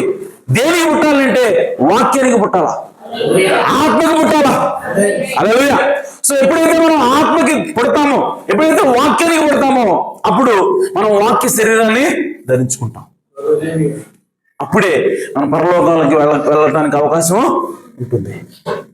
కాబట్టి ఈరోజు రెండవ జన్మ అంటే అర్థం ఏంటి, తిరిగి జన్మించడం అంటే అర్థం ఏంటంటే వాక్య శరీరాన్ని పొందుకోవటమైనది, వాక్య శరీరంలో పుట్టడమైనది. కాబట్టి ఈ సంగమా, యేసుక్రీస్తు ఏ విధంగా అయితే వాక్య శరీరాన్ని కలిగి ఉన్నాడో, ఈరోజు ఆయన పిల్లలైనటువంటి మనం కూడా వాక్య శరీరాన్ని కలిగి ఉండాలా. హల్లెలూయా. అంత మాత్రమే కాదు, యేసుక్రీస్తు యొక్క స్థానం ఏంటో మనం గుర్తించాలి ఫస్ట్. ఆమేన్. యేసుక్రీస్తు ఎవరో మనం గుర్తించాలి. యేసుక్రీస్తు ఎవరో గుర్తిస్తే మనం ఎవరో మనం గుర్తించగలుగుతాం. ఆమేన్. ఈ సంగమా గమనించండి, యేసుక్రీస్తు ఎవరు అనంటే యేసుక్రీస్తు దూతల కంటే కూడా ఉన్నతమైన వాడు. యేసుక్రీస్తు ఎవరు అనంటే పరలోకంలో ఉన్నటువంటి ప్రతి అధికారం కంటే కూడా ఎక్కువ అధికారాన్ని కలిగిన వాడు ఆయన. హల్లెలూయా. సో పరలోకంలో ఉన్నటువంటి ప్రభుత్వాలైనా సరే, దూతలైనా సరే, రాజ్యాలైనా సరే, ఇవన్నిటి కంటే కూడా ఎక్కువ అధికారము కలిగి ఉన్నవాడు ఎవరంటే ప్రభు అయిన యేసుక్రీస్తు. హల్లెలూయా. సో కాబట్టి ఆ యేసుక్రీస్తుకి మనం పుట్టినట్లయితే మనకి కూడా అలాంటి అధికారాన్ని దేవుడు ఇస్తా ఉన్నాడు. హల్లెలూయా. కాబట్టి చూడండి, ఈరోజు యేసుక్రీస్తు యొక్క శరీరము, యేసుక్రీస్తు యొక్క అధికారం ఎక్కడి వరకు ఉందో ఒకసారి మనం గమనించాలి. ఎఫెసీయులకు రాసిన పత్రిక 1వ అధ్యాయం 20వ వచనంలో చూడండి ఒకసారి. 1వ అధ్యాయం ఎఫెసీయులకు రాసిన పత్రిక 1వ అధ్యాయం 20వ వచనం. ఆయన ఆ బలాతిశయము చేత క్రీస్తును మృతుల నుండి లేపి సమస్తమైన ఆధిపత్యము కంటేను, చూడండి యేసుక్రీస్తుని దేవుడు ఎక్కడ పెడతా ఉన్నాడో, ఏ స్థాయిలో పెడుతున్నాడో ఒకసారి గుర్తుపెట్టుకోండి, ఒకసారి మనం గమనించాలి. సమస్తమైన ఆధిపత్యము కంటేను, అధికారము కంటేను, శక్తి కంటేను, ప్రభుత్వము కంటేను, ఈ యుగమునందు మాత్రమే కాక రాబో యుగమునందును పేరు పొందిన ప్రతి నామము కంటేను ఎంతో హెచ్చుగా పరలోకమునందు ఆయనను తన కుడిపార్శ్వమున కూర్చుండబెట్టుకొని ఉన్నాడు. హల్లెలూయా. సో యేసుక్రీస్తుని దేవుడు ఎంతగా హెచ్చించాడనంటే ఆయన సమస్తమైన ఆధిపత్యం కంటే హెచ్చుగా, ఈ లోకంలో కావచ్చు, పరలోకంలో కావచ్చు, ఏదైనా సరే ఒక ఆధిక్యం ఉన్నదంటే, అది ఆధిపత్యం ఉన్నదంటే దానికంటే కూడా ఎక్కువ ఆధిపత్యం యేసుక్రీస్తుకి ఇస్తా ఉన్నాడు. అలాగే అధికారం ఏదైతే ఉన్నదంటే ఆ అధికారానికి కూడా ఉన్నతమైన అధికారం యేసుక్రీస్తుకి ఇస్తా ఉన్నాడు. అలాగే భూమి ఎందు కానీ ఆకాశం ఎందు కానీ ఉన్నటువంటి శక్తి అంతకంటే కూడా యేసుక్రీస్తుకి ఎక్కువ శక్తి దేవుడు ఇస్తా ఉన్నాడు. అలాగే ప్రభుత్వం కంటే కూడా యేసుక్రీస్తు ప్రభుత్వాన్ని ఎక్కువగా చేస్తా ఉన్నాడు. అలాగే ఈ యుగంలో మాత్రమే కాదు, రాబో యుగమందు కూడా పేరు పొందిన ప్రతి నామము కంటేను ఎంతో హెచ్చుగా పరలోకమందు ఆయన తన కుడిపార్శ్వమున కూర్చుండబెట్టుకుని ఉన్నాడు. కాబట్టి యేసుక్రీస్తు ఈ భూమి మీద కావచ్చు, పరలోకంలో కావచ్చు, ఎక్కడైనా సరే ఉన్న ప్రతి శక్తి కంటే కూడా యేసుక్రీస్తు శక్తి ఎక్కువ. ఏ ప్రభుత్వం కంటే కూడా, ప్రతి ప్రభుత్వం కంటే కూడా యేసుక్రీస్తు ప్రభుత్వమే ఎక్కువ. ఏ అధికారం అంటే కూడా యేసుక్రీస్తు అధికారమే ఎక్కువ. సో ఆ విధంగా యేసుక్రీస్తుని దేవుడు ఉన్నతమైనటువంటి స్థితిలో ఉంచాడు. అలాగే ఫిలిప్పీయులకు రాసిన పత్రిక 2వ అధ్యాయం 9వ వచనంలో ఈ విధంగా రాయబడింది, అందుచేతను పరలోకమందు ఉన్న వారిలో గాని, భూమి మీద ఉన్న వారిలో గాని, భూమి కింద ఉన్న వారిలో గాని ప్రతి వాని మోకాలు యేసు నామమున వంగునట్లును. హల్లెలూయా. సో ప్రతి నాలుక కూడా, ప్రతి మోకాలు కూడా వంగాల్సిన అవసరం ఉన్నది. ఎవరెవరు మోకాలు వంగుతాయంట? పరలోకమందులో ఉన్నవారిలో కానీ, భూమి మీద ఉన్నవారిలో కానీ, భూమి క్రింద ఉన్నవారిలో కానీ. హల్లెలూయా. సో భూమి కిందకి వెళ్తే అక్కడ కూడా యేసుక్రీస్తు నామం చేత వంగాల్సిందే. అర్థమవుతుందా? యేసుక్రీస్తు నామకున్న శక్తి ఆమె కేవలం పరలోకంలోనే కాదు ఆయన శక్తి, కేవలం భూమి మీదనే కాదు ఆయన శక్తి, భూమి కింద కూడా ఆయన శక్తి ఉన్నది, భూమి కింద కూడా ఆయన అధికారం ఉన్నది. కాబట్టి భూమి క్రింద ఉన్న వారిలో కానీ ప్రతి వారి మోకాలు యేసు నామమున వంగునట్లు, ప్రతి వారి నాలుకయు తండ్రి అయిన దేవుని మహిమార్థమై యేసుక్రీస్తు ప్రభువుని ఒప్పుకున్నట్లును. హల్లెలూయా. ప్రతి వాడు కూడా యేసుక్రీస్తు దేవుడిని ఒప్పుకోవాలి.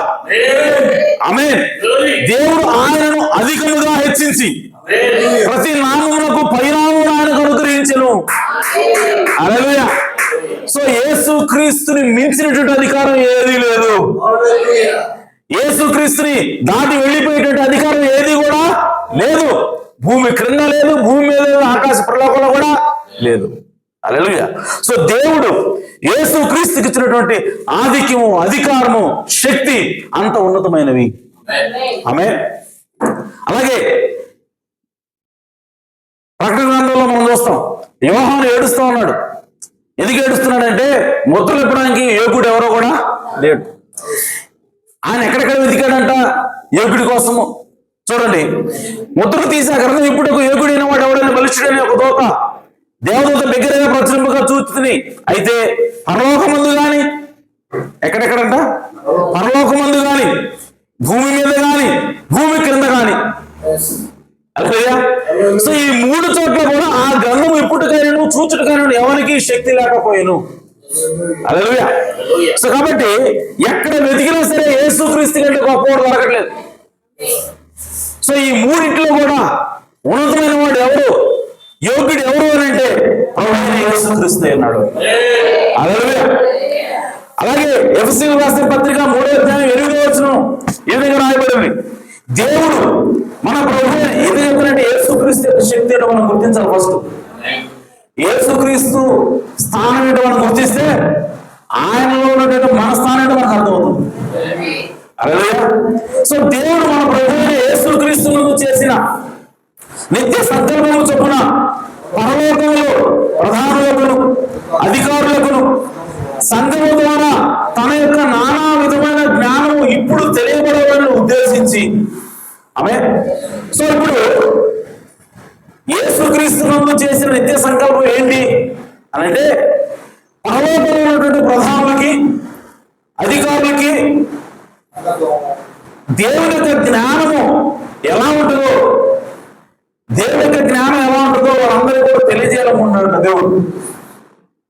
ఆమేన్. ఎలా తెలియజేస్తున్నాడు దేవుడు అని అంటే తన సంఘం ద్వారా. సో ఈరోజు సంఘం ఎవరు అంటే దేవుని జ్ఞానమైనది. ఆమేన్. సో ఈరోజు సంఘం ఎవరంటే దేవుడి యొక్క శక్తి ఉన్నది. ఈరోజు సంఘం ఎవరంటే దేవుడి యొక్క జ్ఞానమైనది. సో దేవుడు ఎంత జ్ఞానవంతుడో తెలుసుకోవాలంటే ఎవరు ద్వారా? సంఘానికి కూడా. అలాగే సో ఈరోజు దేవుడి జ్ఞానం ఎవరంటే సంఘమైనది. కాబట్టి ఇప్పుడు ఈ సంఘమా చూడండి, దేవుడు మనకి ఎంతటి స్థానాన్ని ఇస్తా ఉన్నాడు, ఎంతటి గుర్తింపు ఇస్తా ఉన్నాడు చూడండి. ఆమేన్. సో దేవుడు తన యొక్క నానా విధమైనటువంటి జ్ఞానం ఇప్పుడు సంఘం ద్వారా తెలియబడాలని ఉద్దేశించి శోధింప శక్యము కానీ క్రీస్తు ఐశ్వర్యమును అన్ని జనులు ప్రకటించుటకు సమస్తమును సృష్టించిన దేవుని యందు పూర్వకాలం నుండి మరుగైన మర్మమును కూర్చిన ఏర్పాటు లేక గృహ నిర్వాహకత్వం ఎట్టిదో అందరికీ తేటపరచుటకును పరిశుద్ధులందరూ అద్దెపడినటువంటి నాకు ఈ కృప అనుగ్రహించిన పౌలు మాట్లాడుతున్నాడు. ఓకే. సో ఈ మర్మం అంతటినీ కూడా తెలియజెప్పడానికి దేవుడు నాకు కృప అనుగ్రహించాడని పౌలు గారు మాట్లాడుతూ ఉన్నాడు. సో ఆయన ఏం చెప్తున్నాడంటే సంఘం ఎవరంటే దేవుని జ్ఞానమైనది. హల్లెలూయా.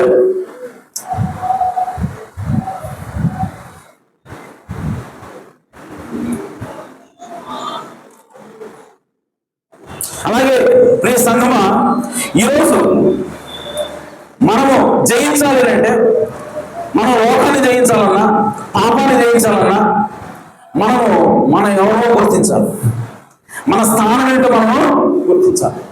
చూడండి, శతాధిపతి ఒకరోజు యేసుప్రభుని పిలిచాడు. మా ఇంటిలో ఆయన అంటున్నాడు, శతాధిపతి ప్రభువా, నీవు నా ఇంటిలోకి వచ్చేటప్పుడు నేను పాత్రుడను కాను, నీవు మాట మాత్రం సెలవు, అప్పుడు నా దాసుడు స్వస్థపరచబడదు. ఆయన అంటున్నాడు, నీవు నా ఇంట్లోకి రావడానికి నేను యోగ్యుడిని కాను, నువ్వు నా ఇంట్లోకి వచ్చి చెయ్యి ఉంచి ప్రార్థన చేయాల్సిన అవసరం లేదు. ఎందుకంటే ఇదిగో నేను అధికారములకు లోబడిన వాడిని, ఇదిగో నా కింద అనేక మంది పనివాళ్ళు ఉన్నారు. సో నేను ఒకటి రమ్మంటే వస్తాడు, పోమంటే పోతాడు. అలాగే నీవు కూడా అధికారం ఉన్నావు, నీవు దేవుడు ఉన్నావు కనుక అలాగే సో నీవు మాట మాత్రం సెలవిస్తే చాలు, నా దాసుడు స్వస్థపరచబడతాడు, వాడి రోగం పోతుంది. నువ్వు కేవలం మాట సెలవిస్తే చాలు. ఎందుకు మాట మాట్లాడతాడు అని అంటే ఆ శతాధిపతికి ఒక విషయం అర్థమైంది. అదేంటంటే యేసుక్రీస్తు యొక్క స్థానం ఏమిటో, యేసుక్రీస్తు యొక్క శక్తి ఏమిటో ఆ శతాధిపతి గుర్తించాడు. అలాగే కాబట్టి అలాంటి మాటలు మాట్లాడుతున్నాడు. అప్పుడు యేసు ఈ మాట విని ఆశ్చర్యపడి వెంట వచ్చుచున్న వారిని చూచి, ఇశ్రాయేలు ఎవరికైనా నేను ఇంత విశ్వాసం ఉన్నట్టు చూడలేదు. అలాగే తెలుగు ఎంత విశ్వాసం రాశారు కానీ ఇంగ్లీష్ లో ఉందంటే గొప్ప విశ్వాసం. అలాగే ఇంగ్లీష్ లో రాశారు గొప్ప విశ్వాసం. ఇంత గొప్ప విశ్వాసం ఉన్నట్టు నేను ఇశ్రాయేలు ఎక్కడ నాకు కనబడలా. ఎందుకు నేను గొప్ప విశ్వాసం నాడు దేవుడు యేసుక్రీస్తు ఆ విశ్వాసాన్ని గొప్ప విశ్వాసం ఎందుకంటే ఏంటంటే యేసుక్రీస్తు యొక్క స్థానం ఏమిటో. అలాగే సో ఆయన తన యొక్క స్థానాన్ని ఏంటో గుర్తించాడు. నాకు ఏ అధికారం ఉండదు, నాకు ఎలాంటి అధికారం ఉండదు, ఆయన దేవుడు కాబట్టి ఆయన కూడా అలాంటి అధికారం ఉంటుంది అని యేసుక్రీస్తు యొక్క అధికారాన్ని ఆయన గుర్తించాడు. కాబట్టి అది గొప్ప విశ్వాసమైనది. అలాగే ప్రియ సంఘమా మీరు గమనించండి, ముద్దలు తెలిసింది దేని కోసం అంటే ఈ గొప్ప విశ్వాసం మనకి ఇవ్వడం కోసమే. అలాగే సో ముద్దలు తెరవక ముందు వరకు యేసుక్రీస్తు ఎవరో మనకు అర్థమవుతుంది. ముద్దలు తెరవక ముందు వరకు యేసుక్రీస్తు స్థానం ఏంటో మనకు అర్థమవుతుంది. ముద్దలు తెరవక ముందు యేసుక్రీస్తు ఎంత శక్తి కలిగినాడో మనకు అర్థమవుతుంది. కానీ ముద్దలు ఎందుకు తెలిసేదో తెలుసా దేవుడు? ముద్దలు ఎందుకు తెలిసేదో తెలుసా?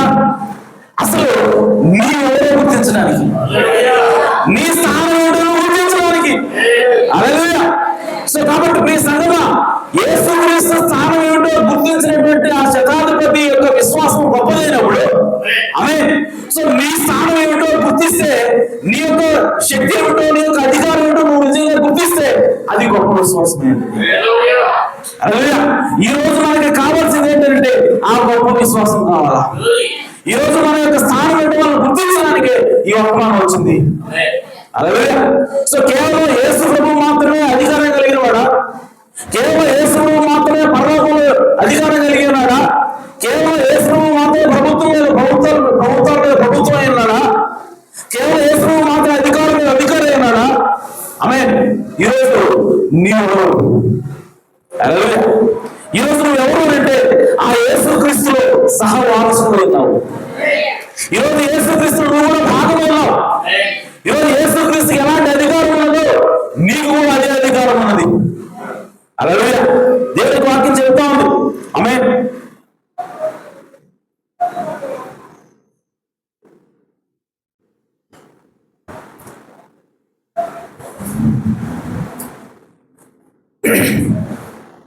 చూడండి దేవుని యొక్క లేఖనము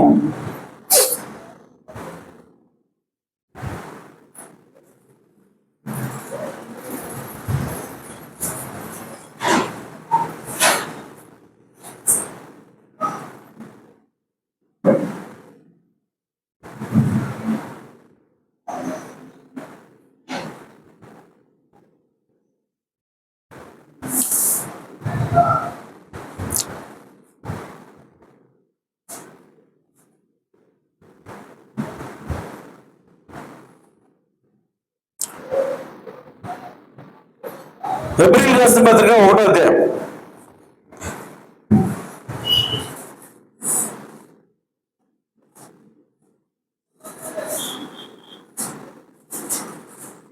13వ వచనం చదవండి. హెబ్రీయులకు రాసిన పత్రిక 1వ అధ్యాయం 13వ వచనం.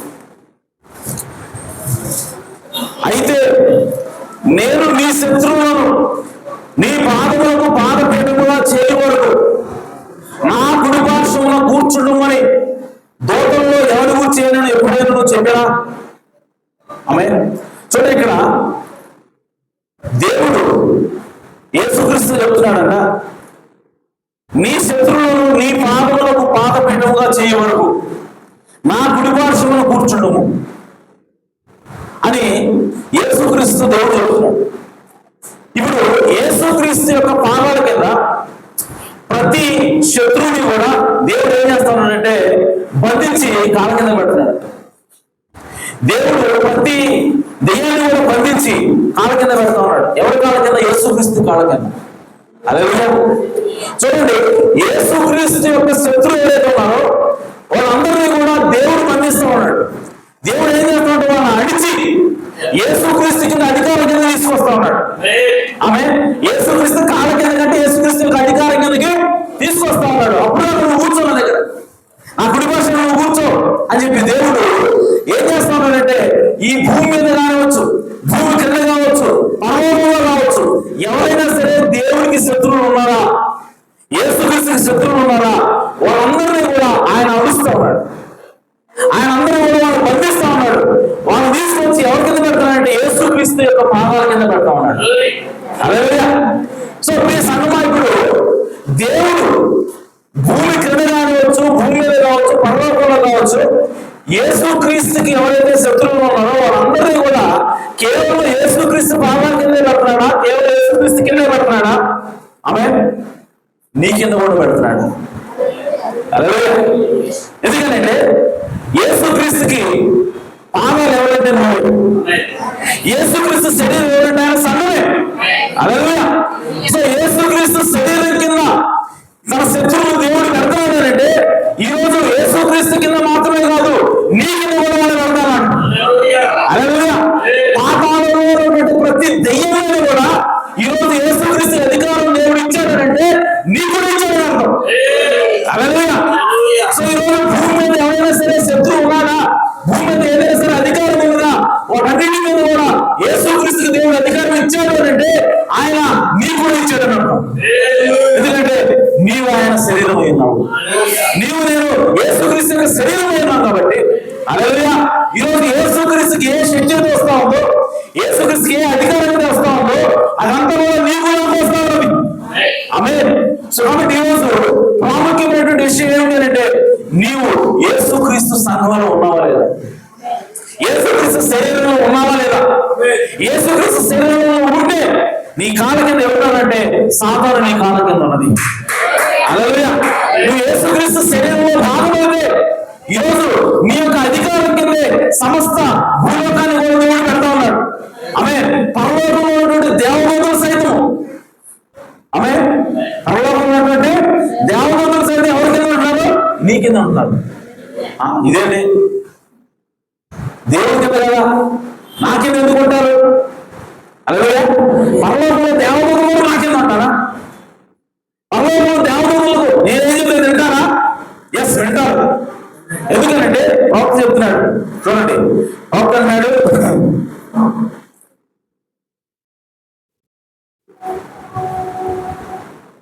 సమీప బంధువుల విమోచకుడు అనే వర్తమానంలో 160 చెప్పారు. ఇప్పుడు కుమారులారా మరి కుమార్తెలారా, దేవుని ఎదుట ఎవరికి ఎక్కువ శక్తి ఉంది? దూత అంటే ఎవరు?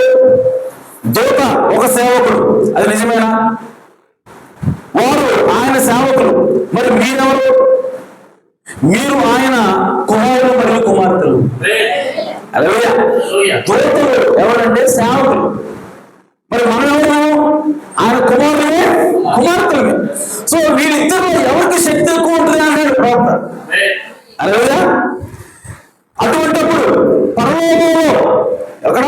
పరలోకంలో ఎవరికి ఎక్కువ శక్తి ఉంటుంది? కృప చేత రక్షించబడిన పాపిక, లేక ఆయన కుడి పార్శ్వమున నిలుచుతున్న ప్రధాన దూతక? కుడి పార్శ్వమున నిలుచున్న ప్రధాన దూతకి ఎక్కువ శక్తి ఉంటుందా? పాపము నుండి రక్షించబడిన ఒక పాపికి ఎక్కువ శక్తి ఉంటుందా పరలోకంలో? ఆమె చూడండి, పాపము లేకుండా ఆయన పక్కన నిలిచిన ప్రధాన దూత కంటే, ఆమె ఏం చెప్తాడు చూడండి, పాపం అనేది అసలు ఎరుగని ప్రధాన దూత ఎక్కడ నిలబడుతున్నాడు? దేవుడు పక్కన నిలబడుతున్నాడు.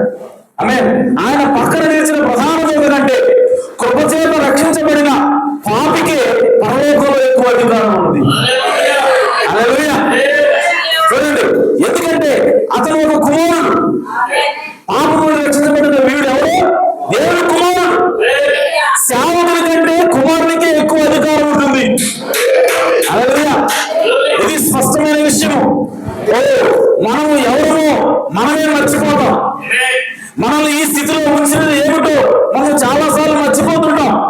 మనం ఇప్పుడున్న స్థితికి చేరుకున్నాక ఇక్కడికి ఎలా వచ్చామో మర్చిపోతాం.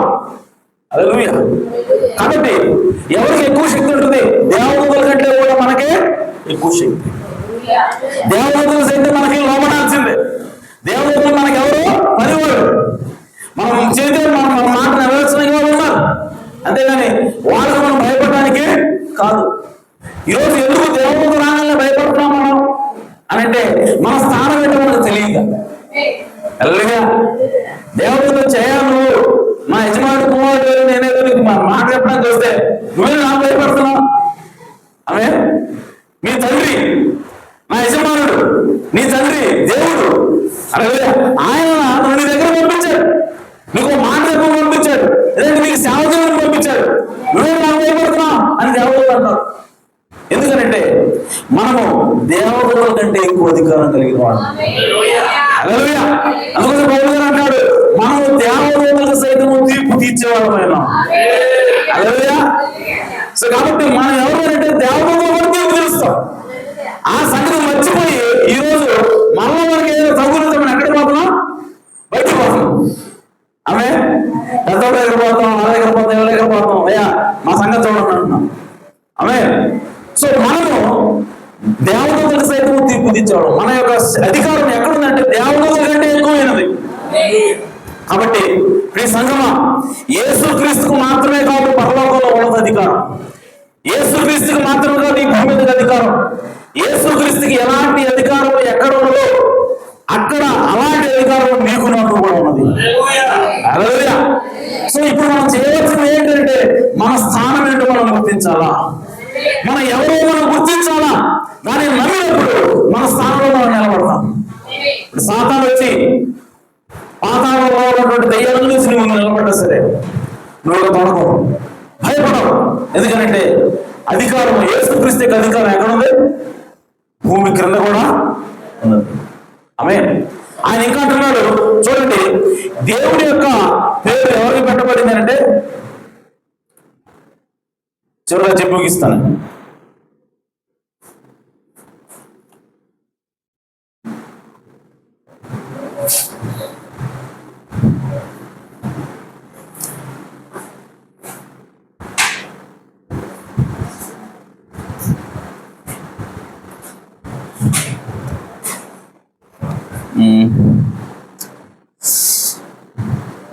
ఒక నిమిషం.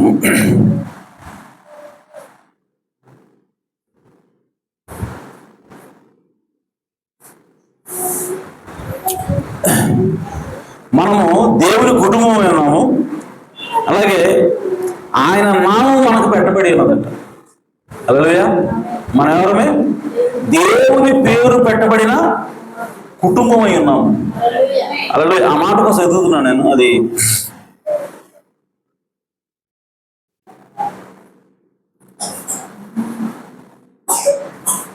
అదొకటి చెప్పి నేను ముగిస్తాను.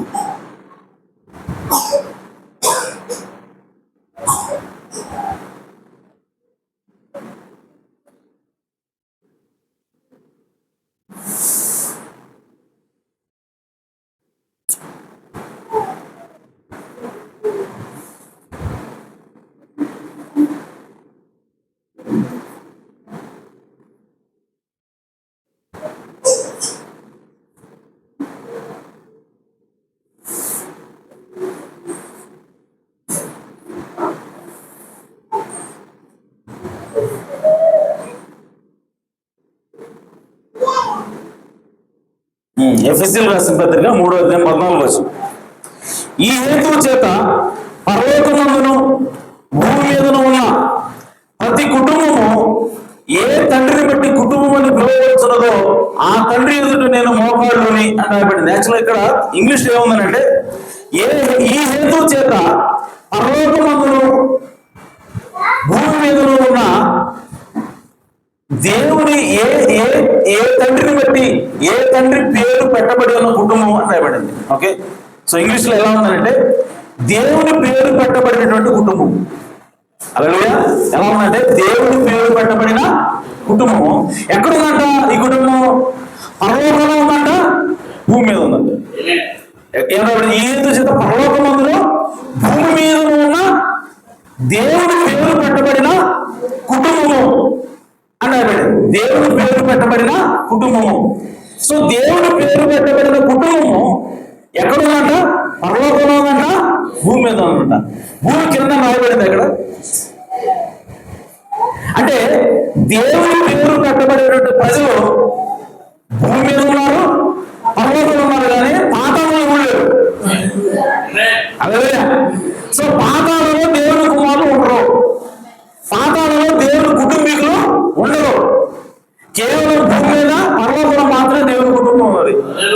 అదే. సో కాబట్టి ప్రియ సోదరులారా, మనం ఎవరు అంటే దేవుని పేరు పెట్టబడిన కుటుంబం. హల్లెలూయా. సో మనకున్న పేరు ఏమిటి అంటే ప్రభువైన యేసుక్రీస్తు. ఈరోజు నీ పేరు నా పేరు ఏమిటంటే ప్రభువైన యేసుక్రీస్తు. ఆమేన్. సో కాబట్టి ప్రతి దెయ్యం కావచ్చు, ప్రతి అధికారం కావచ్చు, ఈ పేరు పెట్టబడినటువంటి కుటుంబానికి లోయలు తీరాల్సిందే. ప్రతి వారి మోకాలు ఉమ్మినది కదా. సో ప్రతి వారి నాలుక ఆయన నామాన్ని ఒప్పుకోవాలి కదా. అలాగే ఆయన కుటుంబం దగ్గర కూడా ఉండాల్సిందే. అదేవిధంగా ఎందుకంటే దేవుడి పేరు పెట్టబడిన కుటుంబం ఇది. ఈ కుటుంబానికి దేవుడి పేరు ఉంది. సో కాబట్టి మనం ఎవరు అంటే దేవుడి పేరు పెట్టబడినటువంటి ఆయన కుటుంబం విన్నాం. ఆమేన్. కాబట్టి ప్రియ సంగమా, మన స్థానం ఏంటో మనం గుర్తించాలా. ఈరోజు దెయ్యం వస్తే మన కుటుంబాన్ని పట్టుకుని పీడిస్తూ ఉన్నట్లయితే మనం ఎలా ప్రార్థన చేయాలో ఈరోజు నువ్వు తెలిసి ఉండాలి. ఈరోజు నువ్వు ప్రార్థన చేస్తే పారిపోవట్లేదు దెయ్యం. ఈరోజు నువ్వు ప్రార్థన చేసి అడిగితే సమస్య పోవట్లేదు. ఈరోజు నువ్వు అడగలేకపోతున్నావు, కనీసం గట్టిగా నిలవేయలేకపోతున్నావు. దానికి కారణం ఏంటంటే నువ్వు ఎవరో నువ్వు గుర్తించలేదు అన్నమాట. ఈరోజు నీ స్థానం ఏంటో నువ్వు గుర్తించట్లేదు. కాబట్టి ప్రియ సంఘం మనం ఎవరు అనంటే దేవులకు కుమారులు కుమార్తెలు. ఈరోజు సంఘం మనం ఎవరు అంటే నీకు ఎంత శక్తి ఉన్నదంటే పరలోకంలో ఉన్నటువంటి ప్రతి దూత మీద కూడా నువ్వు అధికారులు ఉన్నావు. హల్లెలూయా. ప్రతి దూత నీ మాట వినాల్సిందే. ప్రతి దూత వింటుందనంటే పడిపోయిన దూతలు కూడా వినాలనేగా. అర్థమవుతున్నమాట. సో దేవుడి కుడిపార్శ్వాన ఏ పాపం చేయకుండా దేవుడికి నమ్మకంగా ఉన్న దూత మీదే నీకు అధికారం ఉంటే, ఎందుకంటే నువ్వు కుమారుడు కాబట్టి, మరి పడిపోయిన దూతలు లూసిఫర్ వాటితో పాటు పడిపోయిన దూతల మీద నీకు అధికారం ఉండదా? హల్లెలూయా. ఆ అధికారం నువ్వు గుర్తించాలి. ఆ శతాధిపతి ఏ విధంగా యేసుక్రీస్తు అధికారాన్ని గుర్తించాడో ఈరోజు ఈ వర్తమానం ఏం చెప్తోందంటే నీ యొక్క అధికారాన్ని నువ్వు గుర్తించు. నీ యొక్క స్థానంలో నిలబడు. నువ్వు నిలబడి నీ కుటుంబం కోసం అడుగు, దేవుడు నీ కుటుంబాన్ని ఇస్తాడు. హల్లెలూయా.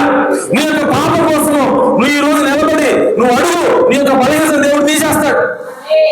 నువ్వు ఏది అడిగినా సరే యేసుక్రీస్తు నామములో దేవుడు నీకు ఇస్తాడు. ఎందుకంటే యేసుక్రీస్తు నీకు తండ్రి అన్నాడు.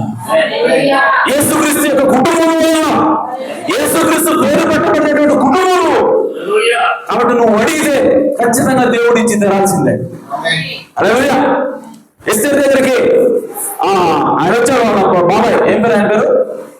మొర్దెకై వచ్చి అంటున్నాడు, అమ్మా ఇశ్రాయేలు ప్రజలందరూ కూడా నాశనం చేయాలని ఒక ఆర్డర్ బయలుదేరింది. ఇశ్రాయేలు ప్రజలకు సమమైన ఆర్డర్లో ఉంది. ఆ ఆర్డర్ని తప్పించడానికి ఉన్న ఏకైక మార్గం నువ్వే. ఎందుకని నువ్వు రాణి ఉన్నావు, నువ్వు రాజు గారికి భార్య ఉన్నావు.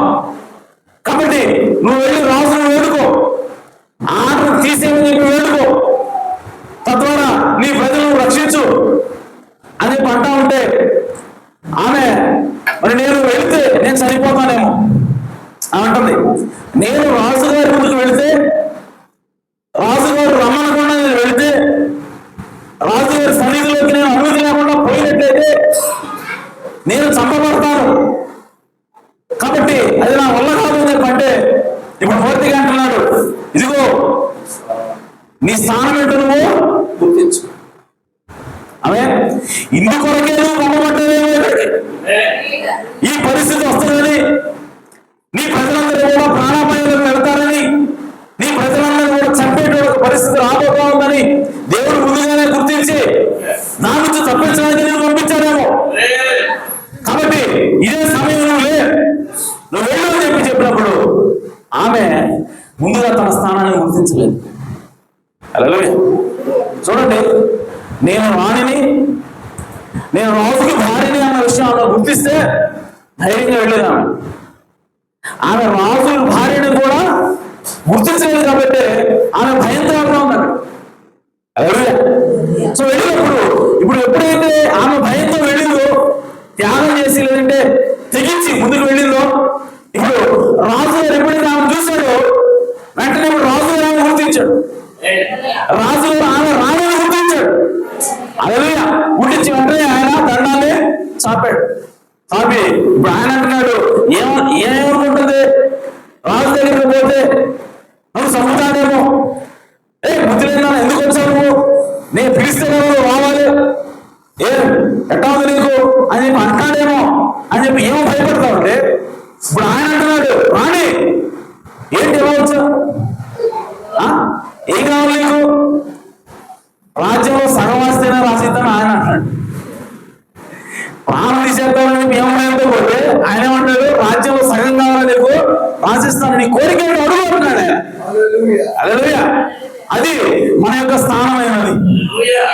మన ప్రభు అయినటువంటి, మన భర్త అయినటువంటి యేసుక్రీస్తు దగ్గర మన స్థానం అది. మన అనుకుంటున్నాం పోతే ఇస్తాడో లేదు, అడిగితే ఇస్తాడో లేదు, నువ్వు ఎవరు అంటాడేమో అని మనం అనుకుంటున్నాం. కానీ నువ్వు ఎప్పుడు వస్తావా, నువ్వు ఎప్పుడు ఆయన దగ్గరికి వస్తావా, మనం అడుగుతావా అని చెప్పి ఆయన వస్తూ ఉన్నాడు. హల్లెలూయా. కాబట్టి ప్రియ సంఘమా, ఈరోజు మన స్థానం ఏంటో మనం గుర్తించాలి. హల్లెలూయా. అలా గుర్తించినప్పుడు ఖచ్చితంగా నువ్వు ఏది అడుగుతావో అని పొందుకుంటావు. ఎందుకంటే నీ స్థానాన్ని నువ్వు గుర్తించావు కాబట్టి నువ్వు నిలబడాల్సిన విధానం నువ్వు నిలబడతావు, అడగాల్సిన విధానం నువ్వు అడుగుతావు, ఖచ్చితంగా నువ్వు పొందుకోవాల్సింది నువ్వు పొందుకుంటావు. కాబట్టి మన కుటుంబంలో వచ్చేటువంటి ఏ సమస్య అయినా సరే, మనలో నుండి ఏ బలహీనత అయినా సరే, మనం బాధించేది ఏదైనా సరే, ఎంతటి దయ్యమైనా సరే, దాన్ని ఖచ్చితంగా పారదోలగలగాలంటే నీవు ఎవరో నువ్వు గుర్తించాలా, నీ స్థానం ఏంటో నువ్వు గుర్తించాలి, నీ శక్తి ఏంటో నువ్వు గుర్తించాలి, నీ అధికారం ఏంటో నువ్వు గుర్తించినప్పుడు ఖచ్చితంగా దేవుడు అందులో నుంచి మనం విడిపిస్తాడు. ఆమేన్. కానీ ఒక విషయం గుర్తుపెట్టుకోండి, మనం అధికారం కలిగి ఉన్నాం కాబట్టి, మనకి శక్తి ఉంది కాబట్టి సాతాను మాత్రం దాడి చేయకుండా ఆపడు. అర్థమైందా? వాడికి తెలుసు, మనకు తెలియదు అధికారం ఉందని, మనకు తెలియదు మన స్థానం, కానీ వాడికి తెలుసు మన స్థానం ఏంటో. మన దేవుడి కుమారుడు తెలుసు, మన శక్తి ఉన్నామని తెలుసు, మనం వాడి మీద అధికారులు వాడికి తెలుసు. తెలిసినా కూడా వాడు మనమే పక్కన చూస్తుంటాడు. అర్థమవుతుందా? కాబట్టి మన మీద సాతాను దాడి చేస్తున్నా సరే మనం లొంగిపోకూడదు, మన స్థానంలో నిలబడాలి. అలా నిలబడినప్పుడు వాడు ఖచ్చితంగా పారిపోవాల్సిందే, నువ్వు విడుదల పొందుకోవాల్సిందే. నువ్వు ఏది అడిగితే దాన్ని దేవుడు ఖచ్చితంగా దయచేస్తాడు. కాబట్టి మన స్థానం ఏంటో మనము గుర్తించాలి, మన అధికారం ఏంటో మనము గుర్తించాలి. అలా గుర్తించండి, దేవుడు మనల్ని దీవిస్తాడు. దేవుడు మీరు పరిశుద్ధాత్మ అడిగితే పరిశుద్ధాత్మ ఇస్తాడు. దేవుడు మీకు ఏది అడిగితే అది ఖచ్చితంగా దయచేస్తాడు. ఆ విధంగా మన విశ్వాసంతో ముందుకెళ్దాం. దేవుడు దీవించి గాక. ఈ మాటలను దేవుడు సమృద్ధిగా ఆశీర్వదించును గాక. హల్లెలూయా. ఈ సమయంలో సాంఘిక సమయం చేసుకుంటారు.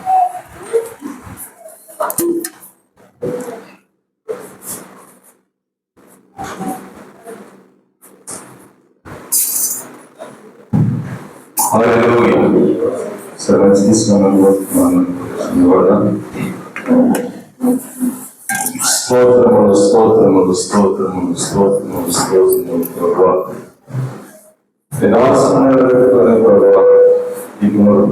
ముందు నీ స్థానమును నీ అధికారమును గుర్తించడానికి మాతో మాట్లాడారు ప్రభువా.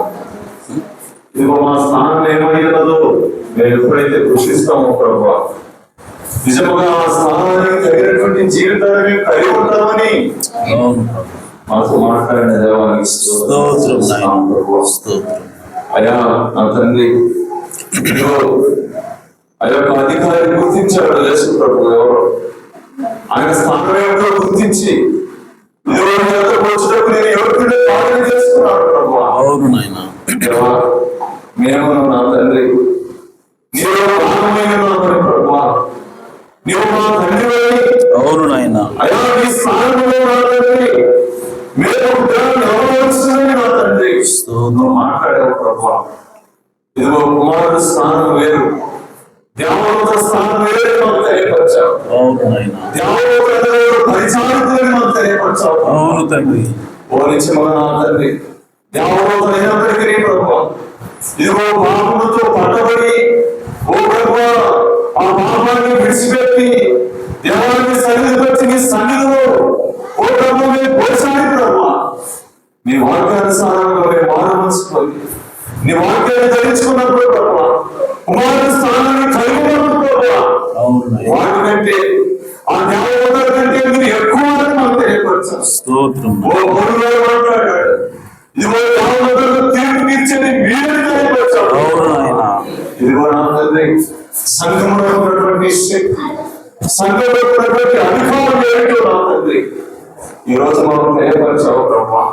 ప్రతి వారికి కాదైనా తండ్రి, మనం గ్రహించుకునే మనసు మనకు దేవుడు దయచేయని నా తండ్రి. ఆ స్థితిని నా తండ్రి ఓడించమని నా తండ్రి, ఆ పడిపోయే స్థానంలో నా తండ్రి ఒకరు తీసుకున్న స్థితిని నా తండ్రి మేము గుర్తించాలి ప్రభా. నీ స్థితిని నువ్వు గుర్తించినట్లయితే నువ్వెవరు తెలియని మాత్రం మాట్లాడవు ప్రభా. నిజముగా నా తండ్రి మేమెవరో నా తండ్రి మా స్థానం ఏమిటో మేము గ్రహించినప్పుడు మాత్రమే మేము నిత్యముగా నా తండ్రి నీ కుమారుడుగా కుమార్తెగా అధికారం కలిగి ఉంటామని మాతో మాట్లాడావు ప్రభా. ఎస్కేల్ గురించి మాకు తెలియపరిచావు ప్రభా. ఇది మన ఎస్కేల్ భయపడిని తెలియపరిచావు ప్రభా. ఎస్కేల్ రాజు దగ్గర సంప్రస్తాన్ని తెలియపరిచావు ప్రభా. ఇదిగో భర్తతో మాట్లాడుచుకున్నాను. ఇదిగో ఎస్కేల్ నీ స్థానం గుర్తించాలి, నీ అధికారం గుర్తించాలి. నువ్వు గుర్తించినట్లయితే మన జగన్మంతా కూడా చనిపోవాలని మాట్లాడుతున్నావు. ఇదిగో భర్తతో వాక్యమని మాకు తెలియపరిచావు ప్రభా. వాక్యం దాని ప్రకారం జీవించవలసింది మాకు తెలియపరిచావు ప్రభా. రాజ్యానికి వెళ్ళినప్పుడు ప్రభా, రాజు మాట్లాడుతున్నాడు, ఈ రాజ్యంలో సర్వమానం మీరేస్తున్నాడు ప్రభా. అలాగే నా తండ్రి ఈ రోజు నా తండ్రి ఓ ప్రభా, నీ దగ్గర అధికారులు కలిగి ఉన్న సంగతి నా తండ్రి నువ్వు తెలుసుకోవాల్సిందని మాట్లాడాను. అటు దయచేసి మా అందరికీ దయచేయండి ప్రభా. మా స్థానంలో ఉంటే వాక్యాన్ని మాకు దయచేయమని అడుగుతున్నాను ప్రభా. ప్రభు చూపండి. హల్లెలూయా, హల్లెలూయా, హల్లెలూయా. స్తోత్రం.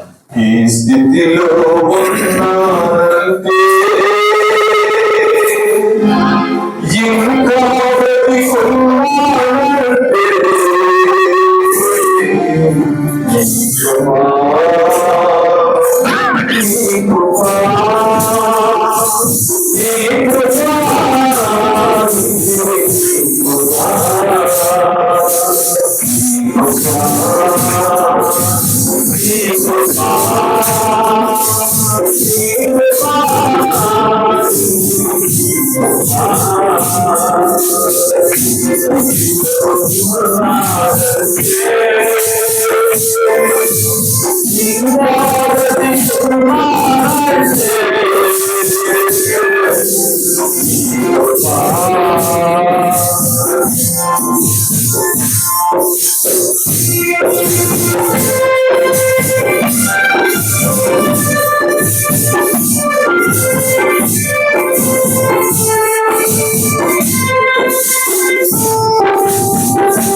హల్లెలూయా, హల్లెలూయా.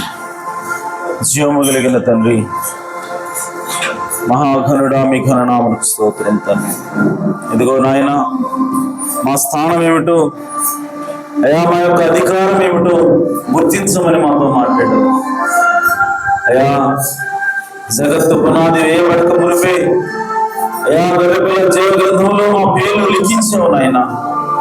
అయా ముందుగానే మమ్మల్ని చూసి ఉన్నావు తండ్రి. ఇదిగో మాకు ఒక ప్రణాళికను కలిగి ఉన్నావు నాయన. అయా నా తండ్రి, ఇదిగో ప్రభువా, మేము ఏ విధంగా జయించగలమో, మాకు ఎలాంటి అధికారం ఇచ్చి ఉన్నావో మాకు స్పష్టంగా మాట్లాడి ఉన్నావు ప్రభువా. అయ్యా, పరలోకంలో ఉన్నటువంటి ప్రధానమైనను, అధికారములైనను, ప్రభుత్వములైనను, అయ్యా భూమి క్రింద ఉన్నటువంటి వారైనను, భూమి మీద ఉన్న వారైనను అందరూ కూడా యేసుక్రీస్తు నామములో ప్రతి వారి మోకాలు వంగవలని చెప్పిన దేవుడు తండ్రి. అయ్యా, ఈరోజు యేసుక్రీస్తులో భాగమైనటువంటి మేము అయా అతని అధికారాన్ని, యేసుక్రీస్తు యొక్క అధికారాన్ని మేము కూడా కలిగి ఉన్నామని మాతో మాట్లాడావు నాయన. నిజంగా ఎంత గొప్ప భాగ్యాన్ని మాకు ఇచ్చి ఉన్నావు తండ్రి. అయా, మేము దేవదూతలకు సైతము అయా తీర్పు తీర్చేవారమని, దేవదూతల మీద కూడా ప్రభుత్వం చేసేవారమని అయా రోజు మాకు తెలియజేస్తావు నాయన. నిజంగా అయా రోజు మా స్థానం ఏమిటో మేము తెలియక అయా మేము జీవించాల్సిన విధంగా జీవించలేకపోతున్నాం. అయా మేము నాయన, ఓ నా తండ్రి, ఓ బాబా, చూపించాల్సిన విధంగా అధికారాన్ని సాతాను పట్ల మేము చూపించలేకపోతున్నాం. అయా, ఇది రోగం వచ్చినా, బాధ వచ్చినా, కరువు వచ్చినా, ఇబ్బంది వచ్చినా సరే మేము ప్రార్థించాల్సిన రీతిగా మేము ప్రార్థించలేకపోతున్నాం. నిలబడాల్సిన రీతిగా మేము నిలబడలేకపోతున్నాం ప్రభు. అయ్యా, మా స్థానం ఏంటో రోజు మాకు తెలియజేస్తావు తండ్రి. నిజముగా ఇదిగో నా ప్రభు, అయా ఈ యొక్క వాక్యమును నాయన అయా తండ్రి ప్రతి ఒక్కరి హృదయంలో నీరు కట్టండి. అయా 100గా ఫలింపులుగా ఇచ్చేయండి తండ్రి. అయా నిజముగా అయా ప్రభు, విత్తబడినటువంటి వాక్యమును అయా తండ్రి మా హృదయాల్లో గ్రహించినట్లుగా మీ ప్రత్యక్షతను అందరికీ దయచేయమని ప్రార్థిస్తున్నా. ఏ ఒక్కరూ కూడా బలహీనులు కాక తండ్రి. అయా మీ రాజ్యం సమీపిస్తూ ఉండగా, ఎత్తబాటు సమీపిస్తూ ఉండగా అయా మేమందరూ కూడా పరిపూర్ణంగా ఉన్నట్లుగా అయా మీ వాక్య స్వరూపులను వాంఛమని ప్రార్థిస్తున్నా. అయా వాక్యము నాయన, వాక్య శరీరంతో ప్రభావం అయా వాక్యాన్ని ధరించుకొని ప్రభావం అయా యేసుక్రీస్తు ఏ విధంగా వాక్యమైనాడో మేము కూడా పరిపూర్ణమైన వాక్యముగా మారుదుగాక ప్రభావం. అలాంటి భాగ్యం మాకు దయచేయమని ప్రార్థిస్తున్నా. అలాంటి జీవితాన్ని, అలాంటి శక్తిని అయా మా అందరికీ దయచేయమని ప్రార్థిస్తున్నా. అయా ఈ చిన్న సంఘమును, చింతపల్లినటువంటి చిన్న సంఘమును దీవించండి, ఆశీర్వదించండి. అయా తిరిగి జన్మించిన అనుభవాన్ని దయచేయండి. అయా తీయని వాక్య శరీరాన్ని మేము ధరించము కాక ప్రభువా. అలాంటి కృపను మాకు దయచేయండి తండ్రి. ఇదిగో నాయన, సంఘంలో ఏ ఒక్కరు బలహీనులు కాక ప్రభు, విశ్వాసంలో బలవంతులుగా చేయమని, స్థిరపరచమని, బలపరచమని ప్రార్థిస్తున్నా. ప్రతి ఒక్కరు ఆశీర్వదించండి, సంఘమును దీవించండి. అలాగే విత్తబడిన కానుకలను మీరు దీవించండి. విత్తిన వారి కుటుంబాలను ఆశీర్వదించండి, వారికి సమృద్ధిగా ఇచ్చేమని ప్రార్థిస్తున్నా. అలాగే నా తండ్రి, ఎవరైతే రక్షణ లేకుండా ఉన్నారో కుటుంబాల్లో అయా వారికి రక్షణ భాగ్యం దయచేయమని ప్రార్థిస్తున్నా. ఎవరైతే అయ్యా అనారోగ్యంతో బాధపడుతున్నారో వారికి యేసుక్రీస్తు నామములో విడుదల ఇచ్చేమని ప్రార్థిస్తున్నాను. యేసుక్రీస్తు నామములో వారికి స్వస్థత ఇచ్చేమని ప్రార్థిస్తున్నాను తండ్రి. ఇంకా నాయన అప్పుల బాధలు ఉన్న వారికి అయ్యా విడుదల ఇచ్చేయండి ప్రభువా. అలాగే నాయన వెనకబడి మీ సన్నిధికి రాలేకపోతున్న వారికి అయ్యా తండ్రి మీ సన్నిధికి తోడుకున్నామని ప్రార్థిస్తున్నాను. వారి పట్ల మీ కృప చూపించండి అయ్యా, మీ జాలి మీ కరుణ చూపమని ప్రార్థిస్తున్నాను. సహాయం చేయమని కృప చూపుతున్నాను. మా ప్రభువు రక్షకుడు నాయన యేసుక్రీస్తు నామములో ప్రార్థించడి వేడుకుంటున్నాను పరమ తండ్రి. ఆమేన్. మన ప్రభు అయిన యేసుక్రీస్తు వారి కృపా సమాధానం సకల పరిశుద్ధులకు కూడిన మనందరకు సదాకాలం తోడే నడిపించిన గాక. ఆమేన్. ఆమేన్. ఇక్కడ చిన్న పలహారం ఉంది. మరి మా తోటలుడు రమేష్ అన్నయ్య మరి కుమార్తె సంయుక్త మరి ఇంటర్మీడియట్ మంచి మార్కులు 930 మార్కులతో పాస్ అయింది. మరి అలాగే మా బావగారి కుమార్తె మిల్కీ కూడా మరి కాలేజీ ఫస్ట్ వచ్చిందంట ఇంటర్మీడియట్లో. దాని సందర్భంగా వారు ఈ పలహారాన్ని ఏర్పాటు చేశారు. మరి వారి కుటుంబాలను ఆ బిడ్డలను దేవుడిగా దీవించింది కాక. అలాగే వారు ఇంటర్మీడియట్ అయిపోయిన తర్వాత మరి నీట్ ఎగ్జామ్ అలాగే ఎంసెట్ ఎగ్జామ్ కూడా రాయాల్సిన అవసరం ఉంది. ఆ ఎగ్జామ్స్ లో కూడా వాళ్ళు మరి మంచి ర్యాంకు సాధించి వారు దేనిలో అయితే స్థిరపడాలనుకుంటున్నారో వాళ్ళు ఆ విధంగా స్థిరపడాలన్నా మనందరం కూడా ప్రార్థనలు పెడదాం ఆ కుమార్తెలను. సో ఈ పలహారం కోసం ప్రార్థన చేద్దాం. పరిశుద్ధుడా జీవము కలిగిన తండ్రి, సర్వోన్నతుడా సర్వశక్తి గల మా ప్రభువా, మీ ఘననామమునకు స్తోత్రం. ఇదిగో నాయన మరి నీవు సహాయం చేయటను బట్టి ప్రభువా సంయుక్త అలాగే మిల్కీ ఇద్దరు కూడా మంచి మార్కులతో పాస్ అయ్యారు తండ్రి. ఆ బిడ్డలను దీవించండి, ఆశీర్వదించండి తండ్రి. వారు ఇక మీదట రాయబడేటువంటి నీట్ ఎగ్జామ్లో కావచ్చు ఎంసెట్ ఎగ్జామ్లో కావచ్చు తండ్రి మంచి ర్యాంకును దయచేసి అయా వారి ఆయన జీవితాలు సెటిల్ అవునట్లుగా ప్రభువా అయ్యా నా తండ్రి ఆ ఎగ్జామ్లో పాస్ అవునట్లుగా మంచి ర్యాంకుతో పాస్ అయ్యి ప్రభువా మంచి అయ్యా నా తండ్రి రెప్యూటెడ్ ఇన్స్టిట్యూషన్స్లో ప్రభువా వారు సీటు పొందినట్లుగా దీవించమని ఆశీర్వించమని ప్రార్థిస్తున్నాను. ఈ ఫలహారం తింటుండగా మాకు శక్తిని బలమును ఆరోగ్యం దయచేయమని మా ప్రభువును రక్షకుడైన యేసుక్రీస్తు నామములో ప్రార్థించడి వేడుకుంటున్నాను పరమ తండ్రి. ఆమేన్.